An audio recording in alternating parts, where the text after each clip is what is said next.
Kıbrıs sorunu olduğu, müzakere süreci olduğu ortaya çıkıyor.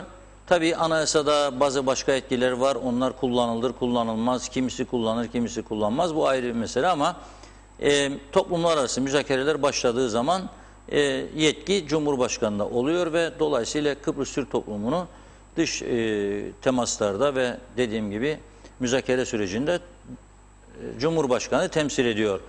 Şimdi adaylar hep sürekli son günlerde federal çözüm mü olacak yoksa konfederal mi yoksa iki devletli mi? Bir taraf diyor ki federasyon tezi öldü, masada yoktur. Bir taraf diyor ki hayır, masanın üzerinde duran tek konu federasyondur.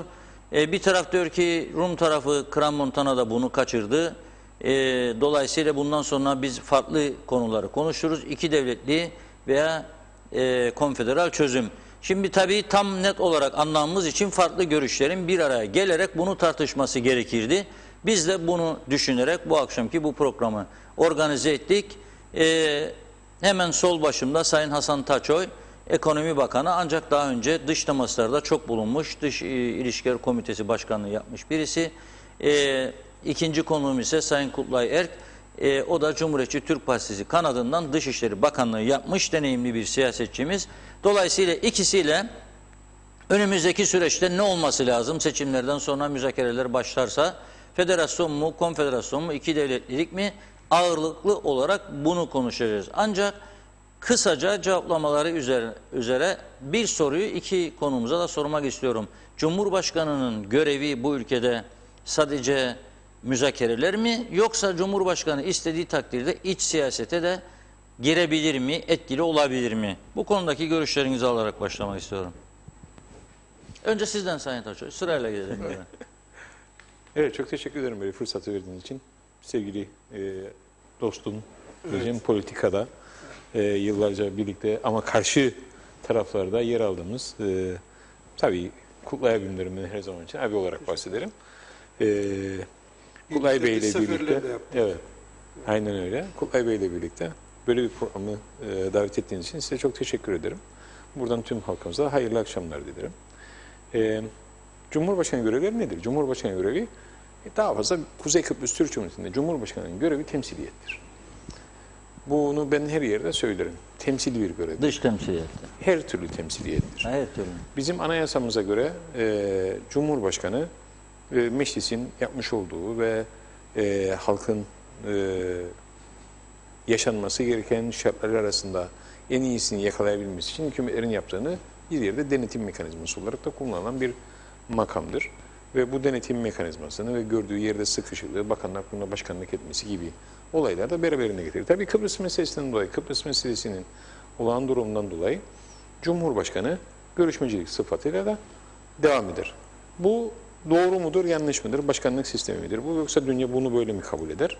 De bundan dolayıdır. Dünyada Kıbrıs'a bakış açısıyla Kıbrıs Cumhuriyeti'nin dolayı Kıbrıs'ın güneyinde Cumhurbaşkanı seçilen kişiyi Kıbrıs Rum lideri olarak kabul ederler. Kuzeyinde seçilen kişi ise Kıbrıs Türk lideri olarak dünya kabul eder. Bu esas üzerine kendilerini davet eder. İçte nasıldır bu? Bunun en iyi örneğini 2004 yılında yaşadık. 2004 yılında biliyorsunuz Sayın Denktaş Bürgenstock'a gitmeyi reddettikten sonra Sayın Başbakan ve Başbakan Yardımcısı olarak Sayın Mehmet Ali Talat ve Sayın Serdar Denktaş gitmişler Bürgenstock'a ve oradaki görüşmeleri tamamlamışlar. Parlamentoya girmişler ve parlamentodan da o günkü şartlarda çoğunluğu sağlamak suretiyle referanduma gitmişlerdi. O günkü başbakan olarak. Bu bir tartışmaya neden midir? İşte başkanlık sistemi esas Kıbrıs'ta, yoksa başkan mı yapmalıdır bu görevi, yoksa esas görev parlamento mu? Esas görev parlamento olunur bizim anayasamıza göre. Kıbrıs meselesine böyledir. Bu böyle olmalıdır. Sayın Cumhurbaşkanı görüyorsunuz zaten. Son 2,5 yıldır festival açılışlarından başka bir şey de yapmadı. Yani Crans-Montana'dan bu yana Berlin'de bir deneme, bir ense çekmeye çalışıldı. Onun dışında da başka bir şey olmadı. 2,5 yıldır da herhangi bir gayret içerisine girilmedi. Herhangi bir anlaşma yapılmak için. Bu kadar sorun varken etrafımızda bunlar yapılmadı. İşte Türkiye'nin Mavi Vatan dediği olayla bizim sularımızın içerisindeki haklarımızın korunması noktasında atmış olduğu adımlar ve bizimle yaptığı anlaşma çerçevesinde tabii ki bunlar oluyor. Bunlar ve akabinde Türkiye'nin Kıbrıs'taki garantörlük hakları aynen ve aynı şekilde devam ettiği sürece de bunların olabileceği, Cumhurbaşkanı bu konularda da fazla bir etkinlik gösteremediğini iddia edebilirim. Ha, görevleri arasında var mıdır? Tabii ki. Bu ülkeye ilgilenen tüm konularda Cumhurbaşkanı'nın konuşma hakkı ve yeteneği vardır. Bunu Ama da yapmalıdır. etkisi olabilir mi? Etkisi de olur. Bakanlar Kurulu'na başkanlık edebilir, meclis istediği zaman toplayabilir, mecliste konuşma yapabilir. Bunlar en büyük yetkileri arasındadır. Siyasi partilerle zaten daha önceleri çok olmuştur. Sayın Mehmet Ali Talat zamanında, Sayın 1. Cumhurbaşkanı Denktaş tarafından geçmeyelim bunu. Eski dahi olsa ben istemediğim demolar gereği ama söylemekte yarar vardır. 1. Cumhurbaşkanı Sayın Rauf Denktaş zamanında da böyle şeyler yaşandı. Ondan sonra Sayın Talat zamanında da şeyler çağrıldı, söyleyen adının siyasi partileri çağrıldı, meclis çağrıldı, bakanlar kurullarına başkanlık edildi herhangi bir şekilde. Bunların tümü yapıldı. Sayın Eroğlu zamanında da hatta şimdi Sayın Akıncı zamanında da bunlar yapılmaktadır. Onun için yapıldı. Onun için Cumhurbaşkanı'nın temsili görevi yanında bu gibi görevleri de var mı? Evet vardır. Yani bu sorumlulukları ve parlamenter sistemin getirmiş olduğu sorumlulukta işte benim hiçbir sorumluluğum yoktur deyip de kaçma gibi bir yetenekleri olmaması lazım. Bu sorumluluk seçilmiş, ben her zaman için kullanırım. Kuzey Kıbrıs Türk Cumhuriyeti'nde seçilmiş 51 tane insan vardır. Bu 51 tane insan tümü de o sorumluluğu sırtına taşır. Bunların bir tanesi Cumhur Reisidir. Reisi Cumhur'dur. En üst makamdaki kişidir, başkomutandır. Onun altında 50 tane komutanı varsa onlar da milletvekildir. O milletvekili de parlamento sistemi içerisinde gerekeni yapar. Sayın Reisi Cumhur bunu uygun görürse imza eder, uygun görmezse geri gönderir yasamada. Uygulamalarda yürütmenin yaptığı işlerde yine kez aynı şeyleri hatta yargıyla ve hukuk dairesiyle ve diğer kurumlarla da ilişkilerini sürekli taze tutan bir davranış içerisinde olmalıdır. Sayın Reisi Cumhur bunları İsterse biliriz. yapabilir. Hepsini Peki bunların şunu sorayım. yapabilir. Mesela iki tane farklı konu ama kısa değerlendirirseniz bunu Kutlay Bey'e de soracağım. Mesela şimdi ciddi bir susuzluk var ülkede. Bu 25 Eylül'de gelecek su diyorlar. Ama gelmediğini düşünelim veya geciktiğini düşünelim yani bir süre sonra. Bu ülkenin en önemli sorunu haline gelecek. Susuzluk çok büyük bir olay. Cumhurbaşkanı'nın böyle bir durumda olağanüstü hal ilan etme yetkisi var mı? Mesela Lefkoşa Türk Belediyesi'nde o aylarca süren eylemde bunu yaşadık. O zaman Sayın Eroğlu Cumhurbaşkanı'ydı. Lefkoşa 3 ay, 4 ay, 6 ay çöplerin içinde insanlar yaşadı. Ama Cumhurbaşkanı anayasada böyle bir yetki olduğu ısrarla vurgulanmasına rağmen kullanmadı. Şimdi susuzluk var. Böyle bir durumda mesela kullanabilir mi? Bir de salgın var. İkinci konu adli kurul diye bir kurul üzerine duruyoruz. Ben çok yazdım, çok söyledim. Bu ülkenin bir asayiş kuruluna ihtiyacı var. Acilen nedir bu? Artan şiddet olayları, artan hırsızlık, gasp, soygun olayları, artan uyuşturucu, çok ciddi miktarda uyuşturucuda artış vardır ve trafik. Bunları koordine edecek bir asayiş kurulu olamaz mı? Cumhurbaşkanının başkanlığında başbakan katılsın, İçişleri Bakanı katılsın, Polis Genel Müdürü katılsın, Güvenlik Kuvvetleri Komutanı'nın katılacağı bir kurul. Sibel Hanım birkaç defa buna cevap verdi kendi görüşüne göre. O dedi ki anayasamızda bu yetkisi vardır Cumhurbaşkanı ama bu kurulu bir defa bile toplamadı dedi. Siz ne düşünüyorsunuz bu konuda? Sizden devam edelim Kutlay Bey. Peki Cumhurbaşkanı bu görev yetki sorumlulukları açısından bakarsak Sayın Taçoy izah etti. Genel anlamda katılıyorum. Yani anayasada tanımlanmış görevler olarak Cumhurbaşkanı'nın icraya karışmak değil, icradan rol kapmak değil, icrayla sorumluluk paylaşmak gibi bir görevi vardır. Hemen bir paranteze söyleyeyim. Bölgeniştoka zamanında Sayın Denktaş gitmediydi. Talat ve Serdar Denktaş gittilerdi ama yani onlar da kabul edildiydi. Onlar da gerekli görüşmeleri yaptıydı ama bunun bir daha önceki örneği de vardır.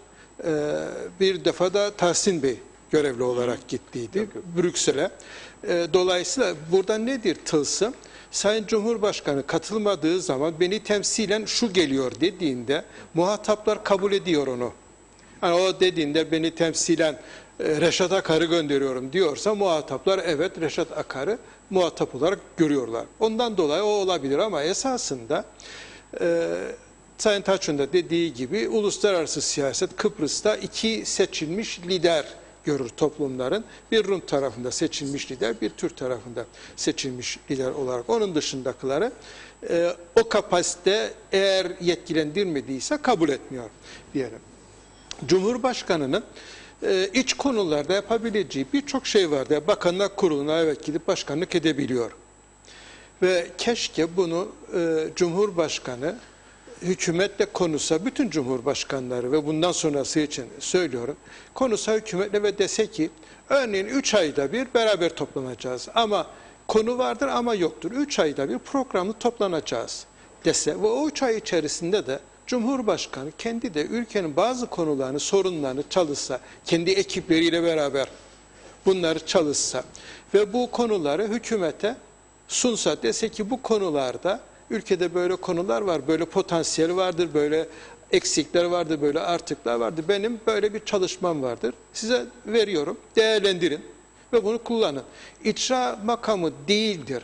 Ama icra makamına öneri yapmasında ve o çalışmaları yapmasında hiçbir engel yoktur. Ve bu rol kapmak da değildir ama sorumluluğu paylaşmaktır. Çünkü Taçoy'un da dediği gibi evet 51 kişi var bu ülkenin yönetiminde rol sahibi olan. Bunun 11 hükümet olaraktır, biri Cumhurbaşkanı olaraktır. Ama Cumhurbaşkanı'nda bu gibi görevleri vardır, yapabilmesi lazım. Dış temsiliyette koşulsuz Cumhurbaşkanı temsil ediyor bizi. Kıbrıs sorunu evet Cumhurbaşkanı'nın dosyasıdır. Ama Cumhurbaşkanı dosyasıdır diye örneğin hükümet o dosyaya hiçbir öneri veremez mi? Verir tabii ki. Yani diyebilir ki hükümet de Sayın Cumhurbaşkanı örneğin ne konusu? Ekonomiyi konuşuyorsunuz. Sayın Ekonomi Bakanı buradadır. Onu söyleyeyim. Ekonomi başlığını konuşuyorsunuz. Ekonomi başlığında biz böyle bir çalışma yaptık. Size verelim, değerlendirin bunu diyebilir. Zaten görüşme notları gidiyor bakanlıklara da. Dolayısıyla bakanlıklar da bu şekilde o görüşme sürecine dahil olabilir. Bütün mesele sinerji yaratabilmek. O sinerjiyi yaratmak için birlikte çalışmayı, sükunet içerisinde aklı akla katarak birlikte çalışmayı gerçekleştirebilmek, kabullenebilmektir diye düşünüyorum. Ve gelirsek su konusuna veya adli kurul konusuna veya pandemi konusuna Cumhurbaşkanı ne yapabilir derseniz bu adli kurul önemlidir. Bunun çalıştırılması gerekir. Evet. Yani Cumhurbaşkanı böyle bir yapıyı kurması, hükümetle beraber oluşturması, hükümetle beraber bunun misyonunu tanımlaması ve hükümetle beraber o misyonu yürütebilmesi için birlikte etkileşim içerisinde çalışmalarında fayda vardır ve şarttır da dediğiniz gibi birçok şeylerimiz vardır, cürüm olaylarımız vardır, birçok güvenlik sorunlarımız vardır, trafik sorunlarımız vardır. Buna ihtiyaç var. Su ve pandemi konusunda olağanüstü hal veya olağanüstü durum anayasamızdaki şekliyle bunu ilan eder mi Cumhurbaşkanı? Bunu isteyebilir. Ama örneğin su konusunda bunu yapması biraz zorlanır. Çünkü o olağanüstü durumu ilan etmesi için ekonominin önemli bir sarsıntıya geçmesi lazım veya ülke güvenliğinin bir sarsıntıyla karşı karşıya olması lazım. Suda zorlanabilir Sayın Cumhurbaşkanı ama pandemi konusunda mümkün de olabilirdi. Bunu denedi de zamanında. Hükümet aynı düşüncede olmadığı için hükümet öyle bir şeyi kabul etmeyince ilan edilmedi. Ama daha sonraki uygulama yani olağanüstü durumun bir modeliydi. Yani o eve kapanma konusu olağanüstü durumun bir modeliydi. Çok da benim için diye fark etmez. Yani olağanüstü durum ilan edilseydi veya bu evde kapanma ilan edilmişti. İkisi de ben aynı kefede diye görürüm ve doğruydu. O olağanüstü durum yerine örneğin evde kal uygulaması doğru bir uygulamaydı. Sonuçlarını zaten olumlu olarak hep beraber yaşadık. Evet. Tabii Cumhurbaşkanımız geçenlerde bir Türkiye televizyonuna bağlandı ve orada tam bağımsız olamadığımızı mesela polisi örnek gösterdi. Polisimiz dedi bize bağlı değildir, iç işlerine bağlı değildir dedi. itfaiyemiz bile bize bağlı değildir dedi. Doğrudur. Polis bize yani normalde Güvenlik Kuvvetleri Komutanı'na bağlıdır ama peki yani bu polis Güvenlik Kuvvetleri Komutanı'na bağlıdır diye Cumhurbaşkanı'nın önemli bir konu olduğunda polise direktif verme yetkisi yok mudur? Elbette vardır. Yani orada polise direktif verme yetkisi vardır. Çünkü komutandır. Silahlı kuvvetlerin başkomutanıdır anayasamıza göre. Ve Güvenlik Kuvvetleri Komutanlığı da KKTC'nin Güvenlik Kuvvetleri Komutanlığıdır. Evet, fonksiyonel olarak Türk Silahlı Kuvvetleri'ne bağlıdır ama Cumhurbaşkanı'nın da bir şeyi vardır. Onun üzerinde bir gücü vardır. Bütün mesele aslında bu emri ben mi veririm, sen mi verirsin meselesi değildir. Bir ihtiyaç varsa bunu Güvenlik Kuvvetleri Komutanı'yla konuşursunuz. Türk Silahlı Kuvvetleri'nin buradaki temsilcisi Kor General'ında konuşursunuz, Türk Barış Kuvvetleri'ne konuşursunuz ve dersiniz ki bu sorunun çözülmesi için ben böyle bir düşüncedeyim, böyle bir şey vereceğim. Neticede beraber koordine edilecek bu konu. Ben talimatı vereceğim ama sizin kendi örgütlüğünüz içerisinde uygulanacak. Beraber bunu konuşalım, tezekkür edelim diyebilmesi lazım. Bütün mesele iletişimdir. Yani Evet. iletişimle sonuç alabilirsin ve iletişimde de iki pozisyonda durmak değildir marifet. Ve bu pozisyonları korumak değildir marifet. Pozisyonlarınızdan hareket edebilmektir. İşi kotarabilmek, başarabilmek için pozisyonlardan hareket edebilmektir. İtfaiye konusunda çok ilginçtir. Ben kendi belediye başkanlığım döneminde Avrupa'da çok yaygındır. Avrupa belediyelerinde yerel yönetimler çok yaygındır. Yerel yönetimlerin itfaiyeleri var. Ve ben dedim ki bu itfaiye zaten sur içerisindeydi. Sur dışına çıkmasını o zaman biz çok istediydik. Netice çıkmıştır. Ama dedik ki belediyenin de bir itfaiyesi olsun. Ve belediye de belirli noktalarda mevcut itfaiye örgütüne destek verecek, yardımcı olabilecek bir örgütlenmesi olsun. İtfaiyenin su aldığı kuyular Lefkoşa'da, Lefkoşa Belediyesi'nin kuyularıdır. Lefkoşa Belediye sınırları içinde kuyulardır. Yani belediye de buna taraf olsun. Belediyenin de zabıta gibi bir itfaiye ekibi olsun. Çünkü manevra kabiliyeti çok yüksek olur. Dedik. O zaman bize itiraz ettiler. Ve bunun kuruluşunu kabul etmediler. Yasalar engeldir falan dediler. Yasalarda öyle bir açık engel yok. Ama fonksiyonel olarak karşınıza bir engel buluyorsunuz. Çünkü o itfaiye, örneğin biz zabıtayı kurduk ama zabıtanın eğitimini polisle yaptık. Şimdi itfaiye kuracaksınız. İtfaiyenin eğitimini itfaiye bölümünde yapacaksınız. Ve size eğer öyle bir eğitim vermeyeceklerse tutup da başka yerden uzman getirmenin de bir anlamı yok. O nedenle pratikte kuramadık ama itfaiyeyi belediyeler, yerel yönetimler de kurabilmesi lazımdır. Ve illaki polisin üzerinden de silahlı kuvvetlere bağlı olması diye bir şart da yoktur. Bence. Evet. Peki geçelim yavaş yavaş dış politikaya. Bu federasyon öldü mü Sayın Taçoy yoksa Federasyonun olduğunu sayın... yani öldüyse müzakere masasında bunu konuşmamak lazım. Ölmediyse hayır ölmedi ama biz bunu konuşmak istemiyoruz. Sizin şu anki çizginiz nedir bu konuda? Evet, şimdi bu federasyon öldü mü yoksa ölmedi mi, ne konuşulması gerekir noktasında sormuş olduğunuz soruya Açık mısınız daha doğrusu parti olarak da? Yani federasyonun görüşmeye açık mısınız yoksa bunu kesinlikle tehlikeli mi görüyorsunuz? Gerekir buna. Sayın Akıncı Crans Montana'dan sonra çıkmış ve artık bir federasyonun olamayacağını söylemiştir. Basına açıkladığı ve bunu kendi tezleriyle de onadığı ve söylemleriyle tamamladığı bir süreci hep birlikte yaşadık. 2017 yılı yanılmıyorsam, Evet. 2017 yılında Crans Montana'dan hemen sonra çıkmış demiştir ki artık federasyon tartışılması diye bir şey yoktur gibi bir söylem söylemiştir. Bu söylemden sonra Sayın Cumhurbaşkanı ve Birleşik Kıbrıs'ı arzulayan veyahut da politikası o çerçevede olan birisinin bu sözü söylemesinden sonra bu sözü söylediğinin sebepleri, ki yıllardır iddia ettiğimiz sebeplerini bir irdelemek lazım. İki, bundan sonrası için ne yapılacağını bir bakmak lazım. Bunun irdelenmesinde ilk önce şu soru akla gelir. Ben hep sorarım bu soruyu. Her zaman için de sorarım. Ve sormaya da devam edeceğim. Elinizde bulundurduğunuz herhangi bir gücü herhangi bir gücü bir başkasıyla paylaşır mısınız? Belediye başkanısınız. Belediye başkanı olarak elinizde bir güç var. Ben ekonomi bakanıyım. Ekonomi bakanı olarak elimde bir güç var. Siz Diyalog Gazetesi'nin, Diyalog ailesinin genel direktörüsünüz. Elinizdeki gücü bir başkasıyla paylaşır mısınız? Sorusunu sormak lazım. Yani Rum tarafı bizimle paylaşmaz mı demek Kıbrıs istiyorsun? Cumhuriyeti adına elde tutmuş olduğu gücü hiçbir şekilde Türk tarafından paylaşmaya niyeti olmayan bir karşıtımız var. Bunu yıllardır söylüyor. Gittiğimiz hep bütün yurt dışı seyahatlerimde de karşıt olarak oturup konuştuğumuzda bunu defaatle izah ettim ve karşılığında bana Kıbrıs Türk halkına ne verileceğini sor. Türkiye ilhak? Hayır. Böyle bir şey olamaz çünkü kurulmuş olan ikinci cumhuriyetiz. Böyle bir şey yok. Olamaz. Asla olmayacak da. Anlaşma. Pekala anlaşma yapalım. Nasıl bir anlaşma yapacağız? İki taraf gerektirir bu anlaşma için. Uğraşıyoruz, geliyoruz bir yere kadar. Orada kalıyor. Neden? Çünkü bizi illaki azınlık olarak içine almak isteyen bir taraf var.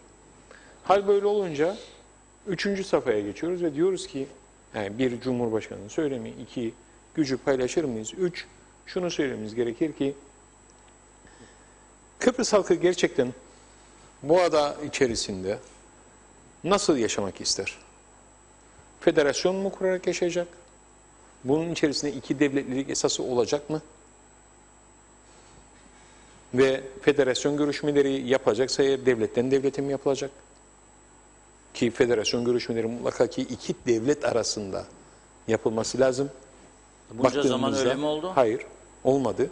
Ve her zaman için Kıbrıs Türk halkına yalandan bir umut vaat edildi. Böyle gitti. Ama federasyonlar nasıl oluşur cümlesine baktığımız zaman, açıklamasına baktığımız zaman, yani girin Google'a, search yapın, orada çıkacak önünüze devlet, 2 devletin oluşturacağı bir yapıdan bahseder. Dönüyoruz bakıyoruz, konfederasyon mu olmalıdır? Konfederasyon tezini ortaya attık zamanında tartıştık, ettik, eğledik, hiçbir şey olduğu yok. Konfederasyon nedir? Konfederasyon 2 tarafın ayrı yönetildiği ve kendi içinde özerk yapısı olan bir yapının oluşturulması demektir. Ve dışta tek mi? Dış ilişkilerde tek mi? Yapacağınız anlaşmaya bağlıdır. Yapacağınız ortaklık anlaşmasına bağlıdır. Bu dış ilişkilerde tek olur, savunmada da tek olur. Bu daha farklı şekillerde düzenlemesi yapılabilir. 3, pardon özür dilerim. Burada konfederasyonda olabilir dedik. Yine 2 devletlik esas üzerine 2 tane tanınmış devletin mevzu bahis olan bir konfederasyonu gündeme getirmesi gerekir. Ve 3, tanınmış olan devletin tek başına veyahut da bir kurulmuş olan devletin tek başına tanınmasıdır. Ki Kuzey Kıbrıs Türk Cumhuriyeti'nin bu ortamda tanınabilmesini sağlayabilmektir.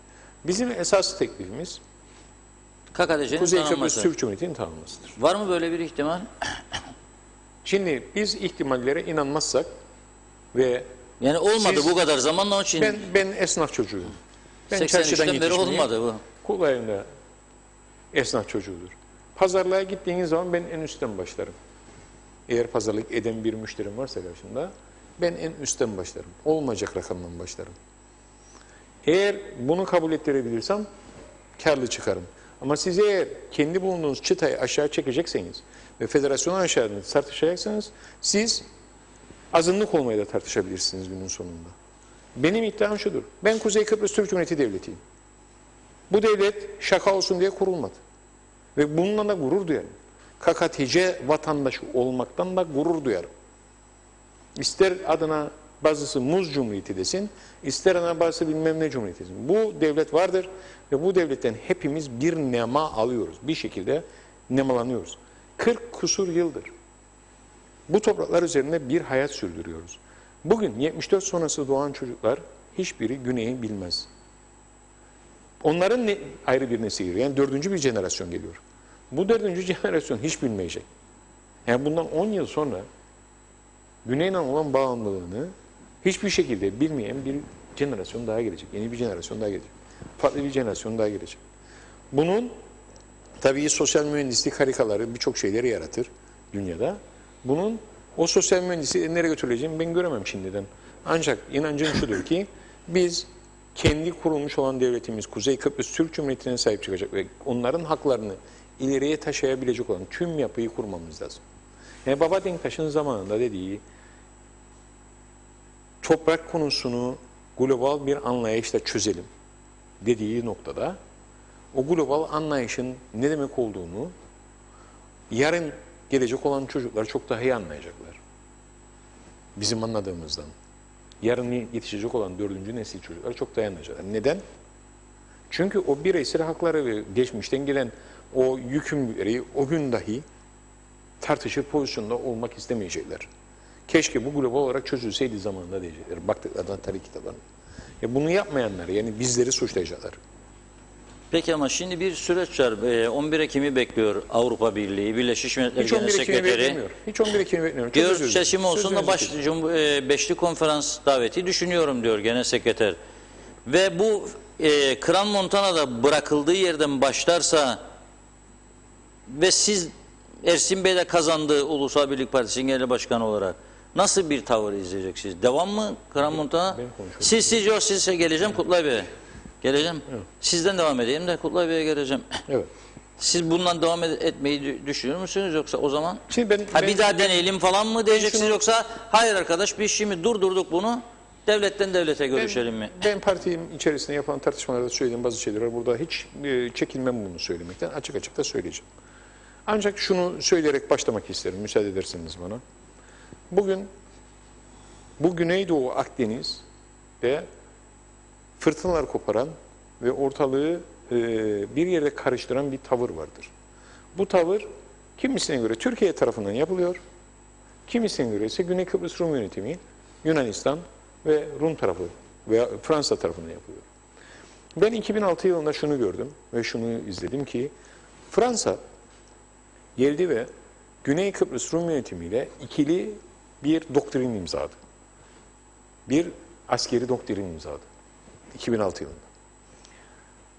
Gelen Dışişleri Bakanı'ydı Kıbrıs'a ve ben ve Özdil Nemi arkadaşım da oraya davetliydik.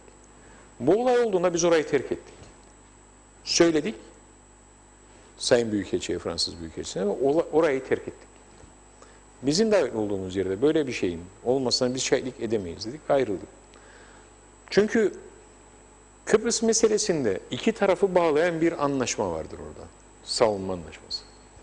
Bu daha birçok ülkede de yapılmıştı. Döndü bu savunma anlaşması, şimdi şu anda bizim mavi vatan dediğimiz veyahut da işte hak iddia ettiğimiz münhasır ekonomik bölgeler içerisinde başka sorunlarla da yüzleşmemize sebep oluyor. Bunlar yaşanıyor. Türkiye ise diğer tarafta Kıbrıs Türk halkının garantörü olarak iddia etmiş oldukları sınırları çerçevesinde oluşan haklarını savunabilme adına bir yük almış sırtına ve Kıbrıs Türk halkı için garantörlük hakkını kullanmak suretiyle burayı bizim adımıza bir şekilde savunmaya çalışıyor. Bizim haklarımızı. Bu bizim duruşumuz. Güney'in duruşu ise şudur ve karlı çıkacağı noktada şudur. 25 Eylül yani bu hafta sonu Cuma günü Avrupa Birliği Başkanlar Toplantısı yapılacak. Yani zirve var. Zirve. 24-25 Eylül. Evet. Buradan çıkacak olan sonucu ben şimdiden size söyleyeyim. Avrupa Birliği üyeleriyle çatışma içerisinde olan Türkiye'nin Avrupa Birliği üyesi olamayacağı ve bunlardan men edileceği söylenecek karar olarak sonucunda dönecek Guterres'in yapmış olduğu beşli konferans teklifine ise diyecek ki Guterres'in yapmış olduğu beşli konferans içerisinde Birleşmiş Milletler parametreleri içerisinde görüşülmesinde destekleyeceklerini söyleyecekler. Bunu söylüyor. Ben bunu görüyorum. 7 maddelik Dışişleri Bakanlarının aldığı ve zirveye götürdükleri, sundukları 7 maddelik bir yaptırım listesi var Türkiye'ye karşı. İlk defa bu kadar ağır maddeler içeriyor. Bu önündedir liderlerin. İçinde bunların bir tanesi Türkiye ile ticari ilişkilerin sonlandırılması da var.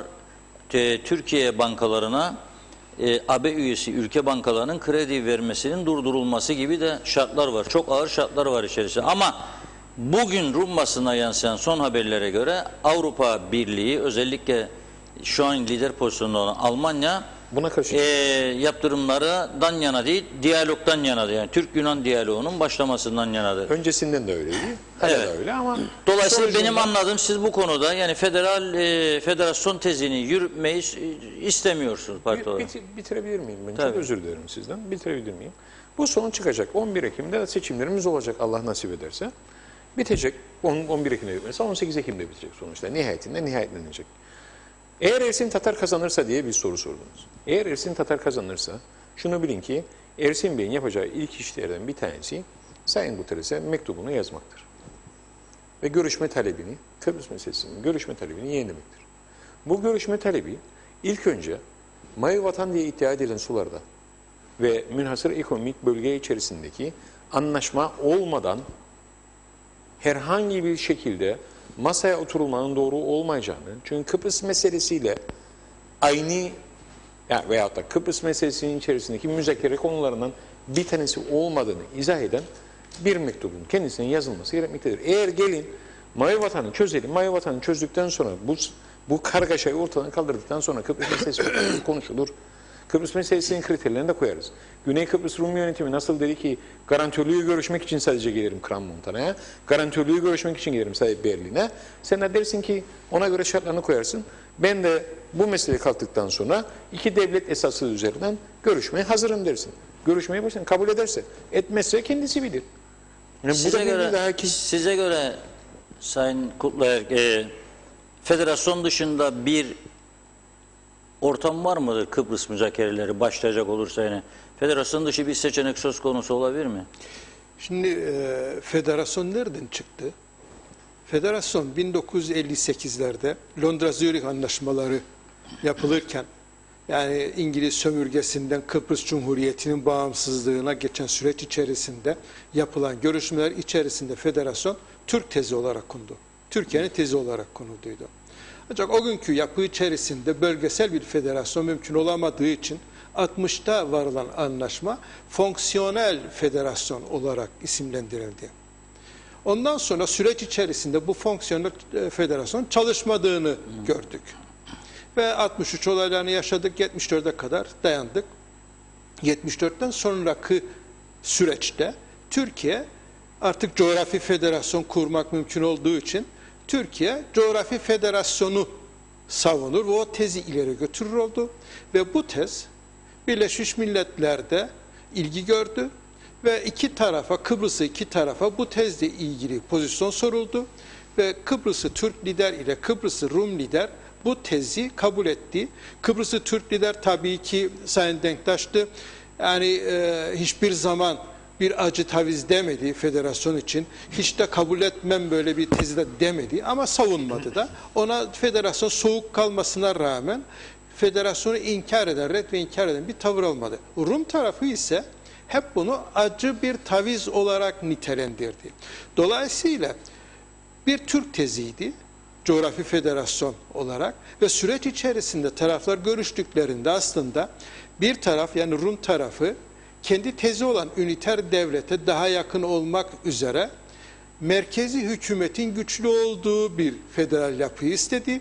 Türk tarafı da iki devletli yapıya veya konfederal yapıya yakın olması için merkezi devletin zayıf, kanat devletlerin güçlü olan bir federasyonu görüşmeye çalıştılar. Ve o süreç içerisinde bu sonuca varamadık. Dolayısıyla şimdi varılan noktada Türkiye acaba federal çözümü kendi tezi olan ve ta 58'lerden beri yapmaya çalıştığı tezi artık terk mi etti? Bunu bakmak lazım. Belli oluyor ki Sayın Çavuşoğlu'nun açıklamalarından öyle anlaşılıyor ki Türkiye artık bu federasyon, kendinin federasyon tezinden vazgeçti. Bu BM'nin tezi değildi. Taraflar burada anlaşınca biz federal çözüme mutabıkız dediklerinde 76'da Denktaş ve Makarios bunu kabul ettiklerinde Güvenlik Konseyi bunu bir karar haline getirdi. Niçin karar haline getirdi? Çünkü Güvenlik Konseyi Genel Sekretere manda verecekti. Taraflarla görüş ve Birleşmiş Milletler'in kolaylaştırıcılığında bu federal çözüme ulaşsınlar. İstedikleri bu federal çözüme ulaşsınlar denildi.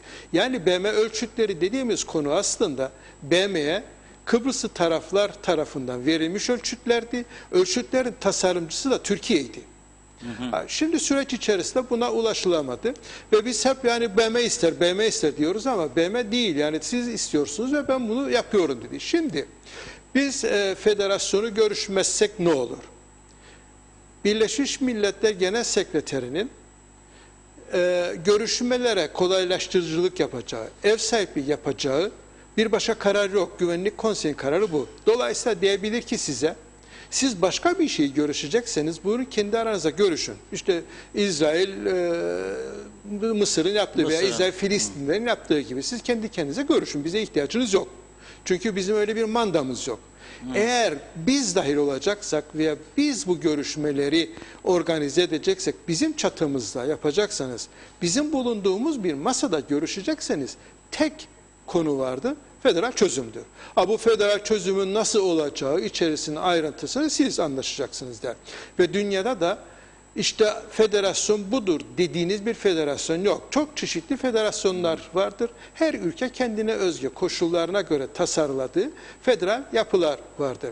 Şimdi biz dersek biz federasyon görüşmüyoruz dediğimizde ilk önce Birleşmiş Milletler diyecek peki teşekkür ederim ben istemiyorsunuz demektir. Ben taraf değilim. Bakın başınızın çaresine. Dolayısıyla orta yerde görüşme masası yoktur. Bir. İkincisi dersiniz ki Rum tarafına boş ver Birleşmiş Milletleri madem ki onlar taraf olmak istemiyorlar. Biz görüşelim dediğinizde şimdi Rum tarafı diyoruz ya federasyon istemezler diyoruz. Peki iki devletli istiyor mu? Ölümüne istemez. İki devletli ölümüne istemez. Rum tarafı bize diyecek ki madem ki başka bir şey konuşacağız, gelin üniter devleti konuşalım diyecek Rum tarafı. Biz de ölümüne üniter devleti konuşmayız. Dolayısıyla onun dışında ne kalır? Konfederal yapı deseniz dahi konfederal yapı birbirini tanıyan iki devletin bir ortaklık yapısıdır. Ve bu böyle... Yani Rum yönetiminin bizi tanıması lazım ki bir ortaklığa gitsin. Devlet olarak tanıması lazım ki devletten devlete bir anlaşma. Peki bu da mümkün değil tabii. Bu da mümkün değil. Bir de yani çok da pratik midir derseniz zamanında Mısır ve Libya böyle bir şey denediler. Birleşik Arap Cumhuriyeti diye bir konfederal yapı kurdular ve çalışmadı. Çalışan konfederasyon ne vardır derseniz bana, benim bildiğim, hatırlayabildiğim şu anda İsviçre vardır ama adı konfederasyondur. Yapısı, işlevsel yapısı da federasyondur. 1200'lerde iki devletin, iki kantonun İsviçre'de iki kantonun başlamasından geldiler. 2-3 oldu. Sonra da süreç içerisinde 200 yıllık bir süreç içerisinde 6 oldular ve 15. 16. asırdan itibaren de kendilerine konfederal dediler ama şu andaki fonksiyonel yapısı bir federal yapıdır İsviçre'nin. Adı kaldı konfederasyonda. Dolayısıyla bizim şu anda federasyonun dışında başka bir şey konuşalım dediğinizde realite şudur. Rum tarafı bizi tanımadığına göre, biz de üniter devleti kabul etmeyeceğimize göre ne iki devletlilik ne üniter devlet konuşulacak gibi değildir. Bu ne demektir? Statüko devam etsin bakalım ileride ne olur? Zamana bırakalım, statüko devam etsin ama statükonun devamı birincisi Kıbrıslı Türklerin hayrına değildir. Çok da bu mevcut statüko Kıbrıslı Türkleri yönlendirmiş değildir. Ve hep sorunlar içerisinde yaşadık. En azından dünyadan yalıtılmış halk olarak sorunlar yaşadık. Diğer sorunlar hariç olarak söyleyeyim. İkincisi de ileride bir de ikide bir sıcak noktalara geliyor. Şu anda Doğu Akdeniz'de sıcak noktalara geliyoruz. Kıbrıs sorunu çözülmüş olsaydı Doğu Akdeniz'de bugün yaşanmış olan sorun yaşanmayacaktı. Yani 2004'te çözseydik Kıbrıs sorununu bugün münhasır ekonomik bölge Doğu Akdeniz'de nasıl haritalandırılırdır dediğimizde Federal Kıbrıs Cumhuriyeti diğer kıyıdaş ülkelerle beraber Mısır'ı, Türkiye'si, Yunanistan'ı hepsiyle beraber yapacaktı. Ve barış içinde yapabilecekti. Ama çözmediğimiz için bu münhasır ekonomik bölge içerisindeki hidrokarbonlardan nemalanmak isteyen uluslararası petrol şirketlerinin ülkeleri, örneğin Fransa, örneğin İtalya, örneğin Amerika ve örneğin Amerika'nın bölgedeki jandarması İsrail hep taraf oluyorlar.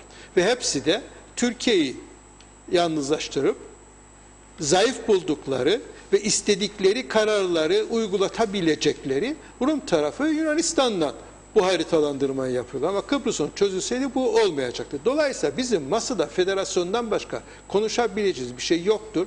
Bunu konuşmayalım dediğiniz zaman bunu öteleyelimdir. Şimdi bir nokta var.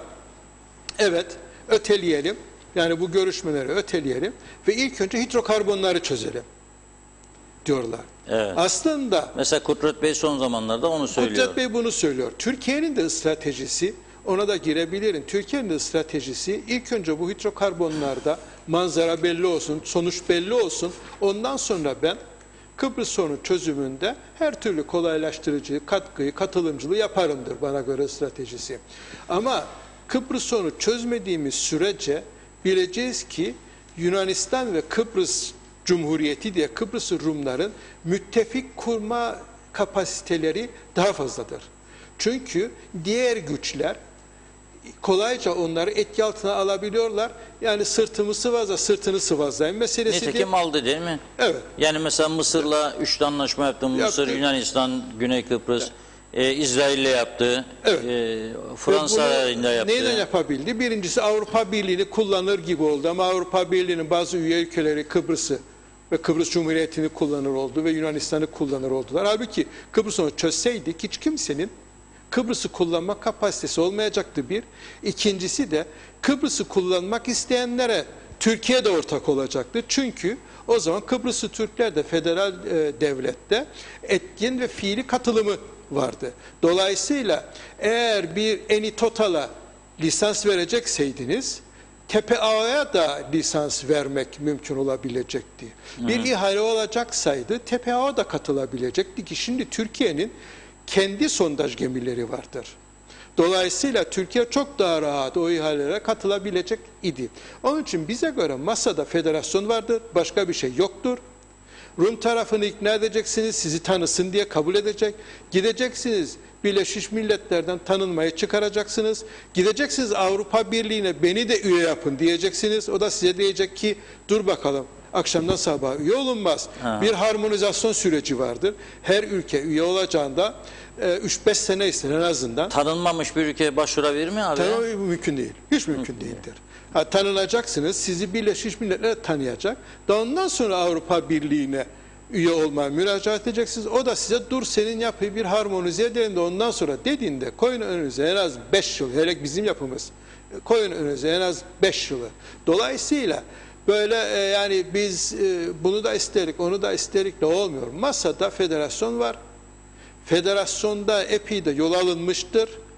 Türk Dışişleri Bakanlığı sözcüsünün bir açıklaması var. Federasyon konusunda her şey konuşulmuştur dedi. Evet doğrudur. Federasyon konusunda nedir eksik olan? İrade eksikliğidir. Siyasi irade eksikliğidir. Özellikle de Rum tarafının siyasi iradesinin eksikliğidir. Ve eğer biz Birleşmiş Milletler Genel Sekreterinin mandasının yanında durursak, yani ben çağırıyorum derse 11 Ekim seçimlerinden sonra ve biz de evet peki sen çağırırsan biz varız dersek, başka diğer bir taraf yoktur ben gelmem desin. Biz eğer çağır da ben gelirim dersek genel sekreter bu çağrı yapar. Biz gelmeyiz dersek Çağrı yapacak bir tepkisi zemin bunun olmaz. Olmaz ama o zaman bize Çağrı bunun yapacak bir zemin yok. etkisi Çünkü ne olur bize? Rum tarafı da zaten ben de Zaten o da istemez. o da istemez. Türkiye tarafı yok. Dolayısıyla biz evet dersek çağıracak. Biz hayır dersek ne olur etkisi bize dediğinizde peki bu sürer durum devam edecek diyecek. Siz karar verdiğinizde, benimle beraber bu sorunu çözmeye karar verdiğinizde bana haber verin, ben geleyim. Ama bu arada diyecek. Rum tarafı boş durmayacak. Doğalgaz Tabii ki. sondajları var, yeni anlaşmalar var. Gerilim devam edecek. KKTC aleyhindeki girişimler var. Türkiye'ye yönelik yaptırım girişimleri var. Gerilim sürecek tabii ki. Tabii ki gerilim sürecek abi. Burada bir parantezde AB'nin son dönemlerde yapabileceklerine söyleyeyim. Büyük ölçüde Sayın Taçoy, dostum Hasan Taçoy'un söylediklerine katılırım. Yani çok büyük böyle bir şeyler çıkabileceği yoktur. Yani 7 maddelik bayağı böyle ürkütücü kararlar vardır gibi taslakta ama yani o Avrupa Birliği içerisinde şu anda dönem başkanı Almanya'dır. Ve Almanya'da bileceksiniz ki 3 milyon Türk seçmen var. Evet. Dolayısıyla Alman hükümetine kolay bir karar değildir. Ayrıca 4 milyon Suriyeli meselesi var. O var. Yani onun yanında Bulgaristan var. Bulgaristan'da çok etkili, seçmen olarak çok etkili nüfus, bir Türk nüfus var. Romanya'da hakeza var. Bunun yanında Türkiye ile her zaman iyi ilişkileri olan İrlanda var, Portekiz var. Bu ülkelerin, İspanya'nın bile Türkiye ile ilişkileri genellikle iyidir. Dolayısıyla yani ben istedim dediğinizde bunu elde edemezsiniz. Macaristan'ın Türkiye ile ilişkileri iyidir. Bu tasarı gittiğinde Avrupa Birliği'nin işte Başkanlar Konseyi toplandıklarında bu kararı geçirmeleri, vetosuz geçirmeleri mümkün değildir. Bu bir yuvarlanacak. Türkiye'ye Kıbrıslı Rumları ve Yunanistan'ı mutlu edecek derecede bir gözdağı verilecek. Onun ötesi bir gözdağı olmayacak. O gözdağı da pratikte çok fazla etkililiği olan bir gözdağı olmayacak diye düşünürüm. Çünkü Avrupa Birliği bu Türkiye karşıtlığında birleşik 27, şimdi İngiltere hesaba katmazsak 27 ülke hepsi de aynı düşünüyor değildir. Nordikleri saymıyorum. Yani Nordiklere baktığınızda İsveç'in de Türkiye ile karşıtlığı çok keskin değildir. Danimarka'nın, Hollanda'nın karşıtlığı da Finlandiya'nın da karşıtlığı çok keskin değil. Evet, Türkiye demokrasi için, insan hakları için çıkışları vardır. Ama Türkiye'yi izole edelim, Türkiye yaptırım yapalım dediğinizde bu ülkelerin tavrı bence yumuşak olacak. Bir de Türkiye Avrupa Birliği için önemli bir ekonomik ortaktır. Önemli bir pazardır. Hem ihraç pazarıdır hem ithal pazarıdır. Türkiye için önemli oranda. Dolayısıyla bu 7 maddelik karar pek de öyle geldiği gibi geçecek değildir. Evet. Şimdi Sayın Taçoy, bu yaşadığımız süreç, pandemi süreci Rumların da ekonomisini olumsuz yönde etkiledi. Bizi de, ama bizi daha çok. Neden? Bizi daha çok. Çünkü Rumların dayandığı bir Avrupa Birliği var. Avrupa Birliği'nden iyi para aldılar. 1 milyar 200 milyon aldılar. Sonra 4 milyar daha bir ek yardım çıktı. Şimdi ara ara paralar çıkıyor. 80 milyon şu projeye, 30 milyon buraya. Bizim öyle bir Avrupa'dan aldığımız yardım da yok. Bu süreç ama neticede onların da ekonomisinde gerileme var. Turizm 4 milyon hedefleri vardı. 1 milyon gerçekleşecek gibi görülüyor. Yani çok ciddi kayıpları var. Bu iki toplumu yakınlaştırır mı bu süreçte? Özellikle bizim Kıbrıs Türklerinin bir yığın sorunu var. Şimdi iş yerleri kapandı. Rumlar gibi turizm açık değil. Oteller kapandı. Barlar kapandı. Restoranlar çalışmıyor. Kafeler çalışmıyor. Küçük esnaf iflas noktasında. Bu bizi, halkımızın çözüm isteğini size göre artırıyor mu? Gidiyorsunuz köylere, oraya buraya, halktan daha çok ya artık bu işi bitirin de bu Kıbrıs olsun, belki böyle kurtuluruz. Böyle bir yaklaşım görüyor musunuz hatta? Yok, öyle bir yaklaşım görmedim. Öyle bir yaklaşımda da yaşamadım. Yani Kıbrıs meselesini bakın bitirin noktasında bir söylemle ben bugüne kadar daha karşılaşmadım. Ama şu var, çok özür dilerim. Gerçek anlamda bu pandemi sürecinde ekonomiye daralan çatlar vardır, daralan piyasalar vardır. Bu daralan piyasalar haliyle ortadadır.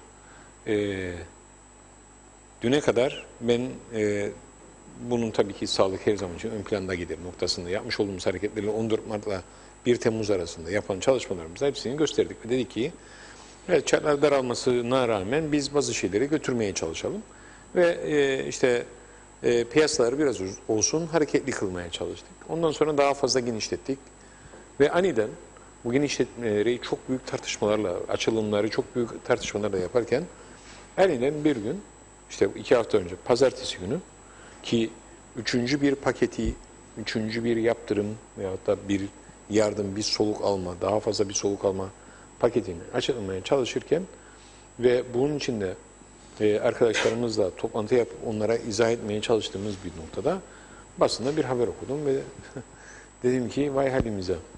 Neydi bu? Sağlık Kurulu Bulaşıcı Hastalıklar Komitesi bir karar aldı ve dedi ki Bulaşıcı Hastalıklar Komitesi ben şu tedbirleri alıyorum. 13 madde mi ne yayınlamışlardı. Şu tedbirleri zaten 2 günde bir alıyor zaten. Alıyorum dedi. Ertesi gün bakanlar kurulunu topladık, dedik bunları bir tartışalım çünkü ne oldu arkasından? Müsteşar çıktı dedi ki bunlar bir tavsiye kararıdır dedi. Hükümete tavsiyelerimizdir bunlar dedi. İstediğini içinden alır, bakar, istediğini uygular, istediğini uygulamaz anlamında alırım ben tavsiyeyi de. Tam bunu oturduk tartışırken Bakanlar Kurulu'nda Sayın Ombudsman çıktı ve dedi ki hayır da bunlar karardır. Şimdi ben Ekonomi Bakanıyım. Tasdik memuru bile olamadım. Tasdik memuru bile değil. Bu karardan sonra. Öyleyse ekonomik hali gelip anlatacak bize bulaşıcı kurul, bulaşıcı hastalıklar kurulu, ombudsman gelecek oturacak burada, sorumuza yanıt verecek ekonomiyi nasıl açılacağına dair. Ve bunu çok net söylerim. Yani benim aylarca yaptığım araştırma, yaptığım çalışma bir anda çöp oldu gitti. Bir anda. Bir açıklamayla. Neyi tartışayım?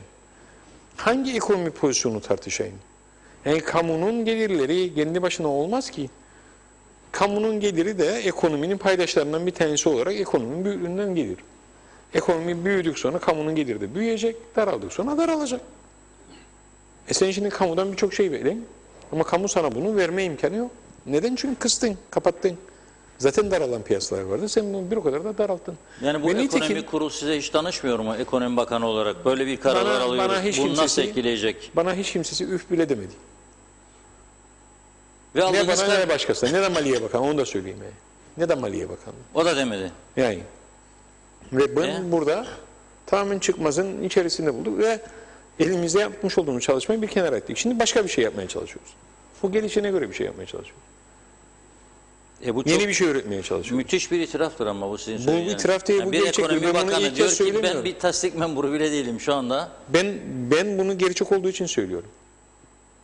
Yani itiraf falan değil. Ben bunu her yerde söyledim. Söylemeye de devam ediyorum. İlk kez değil söylediğim yani. Birçok kez bunu söyledim. Yani ben Bakanlar Kurulu'na bu kararın gelip de elimin kaldırmasının dahi yok yani. Böyle bir şey yok. Ama bu yapılanmaya göre ekonomiyi düzelt. Tamam. Yani siz de ekonomiden anlarsınız yani. Yani nereye gideceğiz? İş adamından anlar tabii canım. Nereye gideceğiz yani? Ona göre tamam yani bulacağız bir şey. Bir şeyler üretmeye çalıştık, üretiyoruz da. Bunlara çıkarmaya çalışıyoruz ama ne olurdu? Bir soru olsaydı bakın. Toplantıya çağrıldık gittik. Paydaşlar, Turizm Bakanı, Bayanlar Ulaştırma Bakanı, Ekonomi Bakanı, Çalışma Bakanı, Başbakan oturduk. Konu uçak seferlerinin artırılması konusu. 4 saat tartıştık. Bakın burada başbakan var, 4 tane bakan var. 4 saat tartıştık. 4 saat tartıştıktan sonra ve PCR'lar nasıl yapılacak, nasıl yetişeceğiz, nasıl edeceğiz, nasıl kontrol edeceğiz gibi tartışmaları yaptıktan sonra Bakanlar Kurulu'na götürdük ve dedi ki bulduğumuz yöntem şu tarihlerdi, şu şekilde bu uçakların sayısını artırıyoruz dedik. Başladık. Aradan geçmedi çok bir süre. Eşimle birlikte hafta sonu cumartesi yemeğe gittim haliyle. Sosyal yaşantımızda olacak yani bir şekilde. Yemeğe gittim. Yemekte otururken telefon çaldı. 2 tane hava yolu var zaten genel ülkeye. Her ikisi de ayrı ayrı hemen hemen aynı 10 dakikanın içerisinde beni aradı ve haberi bana verdi ki sayı düşürüldü diye. Ve bu telefondan öğrendim ben sayının düştüğünü. Böyle bir şeyin olması bile Ekonomi Bakanı olarak beni sıkıştırır. Beni sıkıştırır. Çünkü karar alma noktasında çarkın büyüklüğü ne göre hareket tarzınızı geliştirirsiniz veyahut da politikalarınızı uygularsınız. Biz hiçbir şey bilinmezdi Mart ayında açıklarken sizinle de konuştuk, paylaştık sanırım. 500 milyon bir borçlanma öngördük 3 ayın sonunda. Eğer sıfır olacaksa bile gelirleri dedik. Fonlar var, bilmem ne var, o var, bu var, bunları da kullanabiliriz. Ve hiç o fonlar da kullanılmadı hemen hemen. Ve geldik günün sonuna ve günün sonunda 70 milyon borçlandık. Geçmiş gün yanlış hatırlamazsam. Onu da kullanmadık bile. O 70 milyonu. 40 milyon kullandık. 40 milyon kullandık. Yani öyle bir şey. Yanlış hatırlamazsam. Ondan sonra döndük. Dedi ki her ay sonu oturup tabii ki Maliye Bakanı'yla karşılıklı bir şeyimiz var. Bir konuşmamız olur en azından ay içinde. Normal her gün olur da bu gibi konularda karşılıklı bir konuşuruz. gelirler ne safhada dediğimizde gelirler normal seviyesinin üzerinde. Şuna rağmen bakın, tabii ki bunun faktörleri farklı ama onları da söylerim. Yok ki bizim marifetimizden dolayı onu da izah edebilirim. Ülkeden hayli iyi bir nüfus ayrıldı. Turizm yok, eğitim yok. Elde kalan mevcutla gidiyorsunuz. İthalat %15 düşmüş durumda. Sizin gelirleriniz aylık bazda aynı görünür. İşte Türkiye Cumhuriyeti'nden gelen 397 milyon liralık bir yardım kalemi var. O girdi kasanın içine. Onun için o girdi kasaya. Diğer taraftan fonların bir kısmı girdi kasaya. Ama bunları da koyduğunda altta da yine bir fazlalık var. Yine artış var. Yani bu hangi aylar için söylüyorum size bunu? Ben kıyası Ocak 2019, Ocak-Temmuz 2019, Ocak-Temmuz 2020 için yaptım son. Yani diğerlerine vaktim olmadı. Ne yalan söyleyeyim. Yapmaya seçim vaadimde girdik. Yapılacak yani şimdi. Tekrar onu da ilan ederiz, açıklarız. Bu dönem içerisinde benim gelirlerim %18 geçen yıla göre artış gösterdi. Haliyle. Bakıyorum aylık ihtiyacım 480 milyon, ben 500 kusur maliyem, benim 500 kusur milyon lira bir tahsilat yapmış. Tahtaya vurayım, nazar değmesin. Geçen ay 550 milyon üzerinde bir tahsilat yapmış. Ondan önceki ay 600, ondan önceki... bu ay ne olacak? Ellerde baş başta. Hiçbir şey tahmin edemiyorum. Hiçbir şey tahmin edemiyorum. Çünkü çoğu kapandı. Çünkü ben görmüyorum, hesabı görmüyorum. Hayır ama açarken Ekonomik sen çarkı otelleri göremiyorum. açarken zaten geriye dönük para aldın bu insanlardan. Ekonomik çarkı Hayır, göremiyorum. açarken Tamam doğru. aldı. Onları söylemiyor kimse ama aldı paraları. Geriye dönük para aldı. Başka türlü vermem sana izin dedi. Açmayacaksın dedi. Aldı paraları attı kasaya, sonra bu para nereden çoğaldı diyor. İşte topladın zaten sen parayı. Olmayan faaliyetten aldın ama şimdi bu da kapalı olan adam gene kapandı verecek mi sana? Bir, iki, Rum tarafını unutmayalım. Rum tarafına geçişleri durdu. Oraya giden çok ciddi miktarda para vardı. Değil mi? Gelirlerin artmasının sebebi yurt dışına gidilmemesinden dolayı genere eden paranın yurt içinde harcanmasıdır. Evet. Bu esas sebeplerden bir tanesidir. Bu bize esasında çok büyük bir örnektir. Ve burada genere eden parayı, buradaki ekonomik döngüyü biz neyle taşlandırmaya çalıştık bu süreç içerisinde? Çalışma yaşamındaki iş gücünde azalma göstermemesi için koymuş olduğumuz kurallarla, almış olduğumuz teşvik tedbirleriyle bunu sağlamaya çalıştık bir yerde. Ki çalışma yaşamı içerisinde azalmalar olmasın, düşüşler olmasın.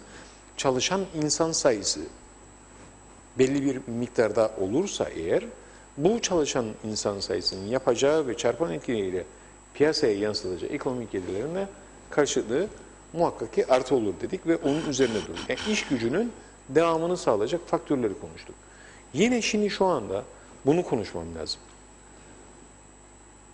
Bunu konuşurken de değişik faktörleri hesaplamam lazım. Veyahut da kamu maliyesinin giderlerinde çok daha farklı bir şeyleri geliri genere ettirip buraya sokmam lazım. Veyahut da borçlanmam lazım bir şekilde. Buraya parayı verebilmek için. Yani bunların konuşulması lazım. Şimdi siz bahsediyorsunuz Güney'in ekonomisinden. Güney hala daha kamu gelirlerinin yarısını ödüyor. Kamu giderleri, yani kamu maaşlarının, salarının yarısını ödemekte. Hala da. Bu pandemiden önce de öyleydi. Mali krizden dolayı. Pandemiden sonra hala da aynı şekilde gidiyor. Bu kadar yardım almasına rağmen. Ama bende ne var? Ben bunların hepsini ödedim. Benim kurumum bugün, elektrik kurumunun sendikası, bilmiyorum her nedense, bu kadar yıldır var olan borçları mazaret edip de şakır şukur elektrik keser. Belediyelerin kanalizasyonunun elektriğini keser gider orada. Yani sizin de kesti mi? İçişlerinin kesti bu. geçen gün Cuma günü bize de kesti elektriğimizi. Cuma günü de bizim kesti. Nasıl açtınız sonra? Kendileri geldi açtı yani. Para ödemediniz yani. Ödenmiş zaten. 11 milyon ödedi Cuma günü sabah saat 10 civarında, 11 civarında. Sayın Maliye Bakanı 11 milyon TL verdi kuruma. 11 milyon TL. 9 milyon alacağı var bizden. Biz 9 milyon bize mahsuplaşma önerdi. Mahsuplaşmayı kabul etmedik. Kıptek olarak sen bize ver 11 milyonumuzu, biz de sana 9 milyonumu verelim dedik. Ve bugün şimdi şu andaki şartlarda Maliye ile bizim aramızda bir Maliye ile Kıptek arasında bir borç daha yoktur. Yani bu eskiden gelen işte taksiyenlerin, BRTK'nin ödenen borcu veyahut da camilerin ödenen borcu veyahut da belediyelerden gelen taksit indirilmiş borçlar haricinde, taksit indirme aktif olanlar hariç, pasiflerde bunların hepsi zaten taksit indirilmiş durumdadır. Ve sen bunu yaparsan eğer ve kanalizasyon suyunun Girne'nin denizine atmasına müsaade edersen ve buna da başka sendikalar hani şu çevreden sorumludur da çevreyi savunurdular, gider de destek verir bu eğilime. Ben derim ki ya ben demek ki ben bu işlerden hiç anlamam. Ben Şimdi hiçbir şey bilmem. birçok izleyicimiz de soruyor, bu uçakların durdurulmasının ardındaki sebep nedir? Herkes merak ediyor, ben de merak ediyorum. Niye durduruldu? Uçakların ardındaki sebep 3500 kişi misafir ediyorsunuz şimdi şu anda. Ve günde 1000 kişilik bir de potansiyeliniz var. Artan süreçte misafir edesiniz. Her bir yolcunun yaklaşık 3500 lira gibi bir gideri olur.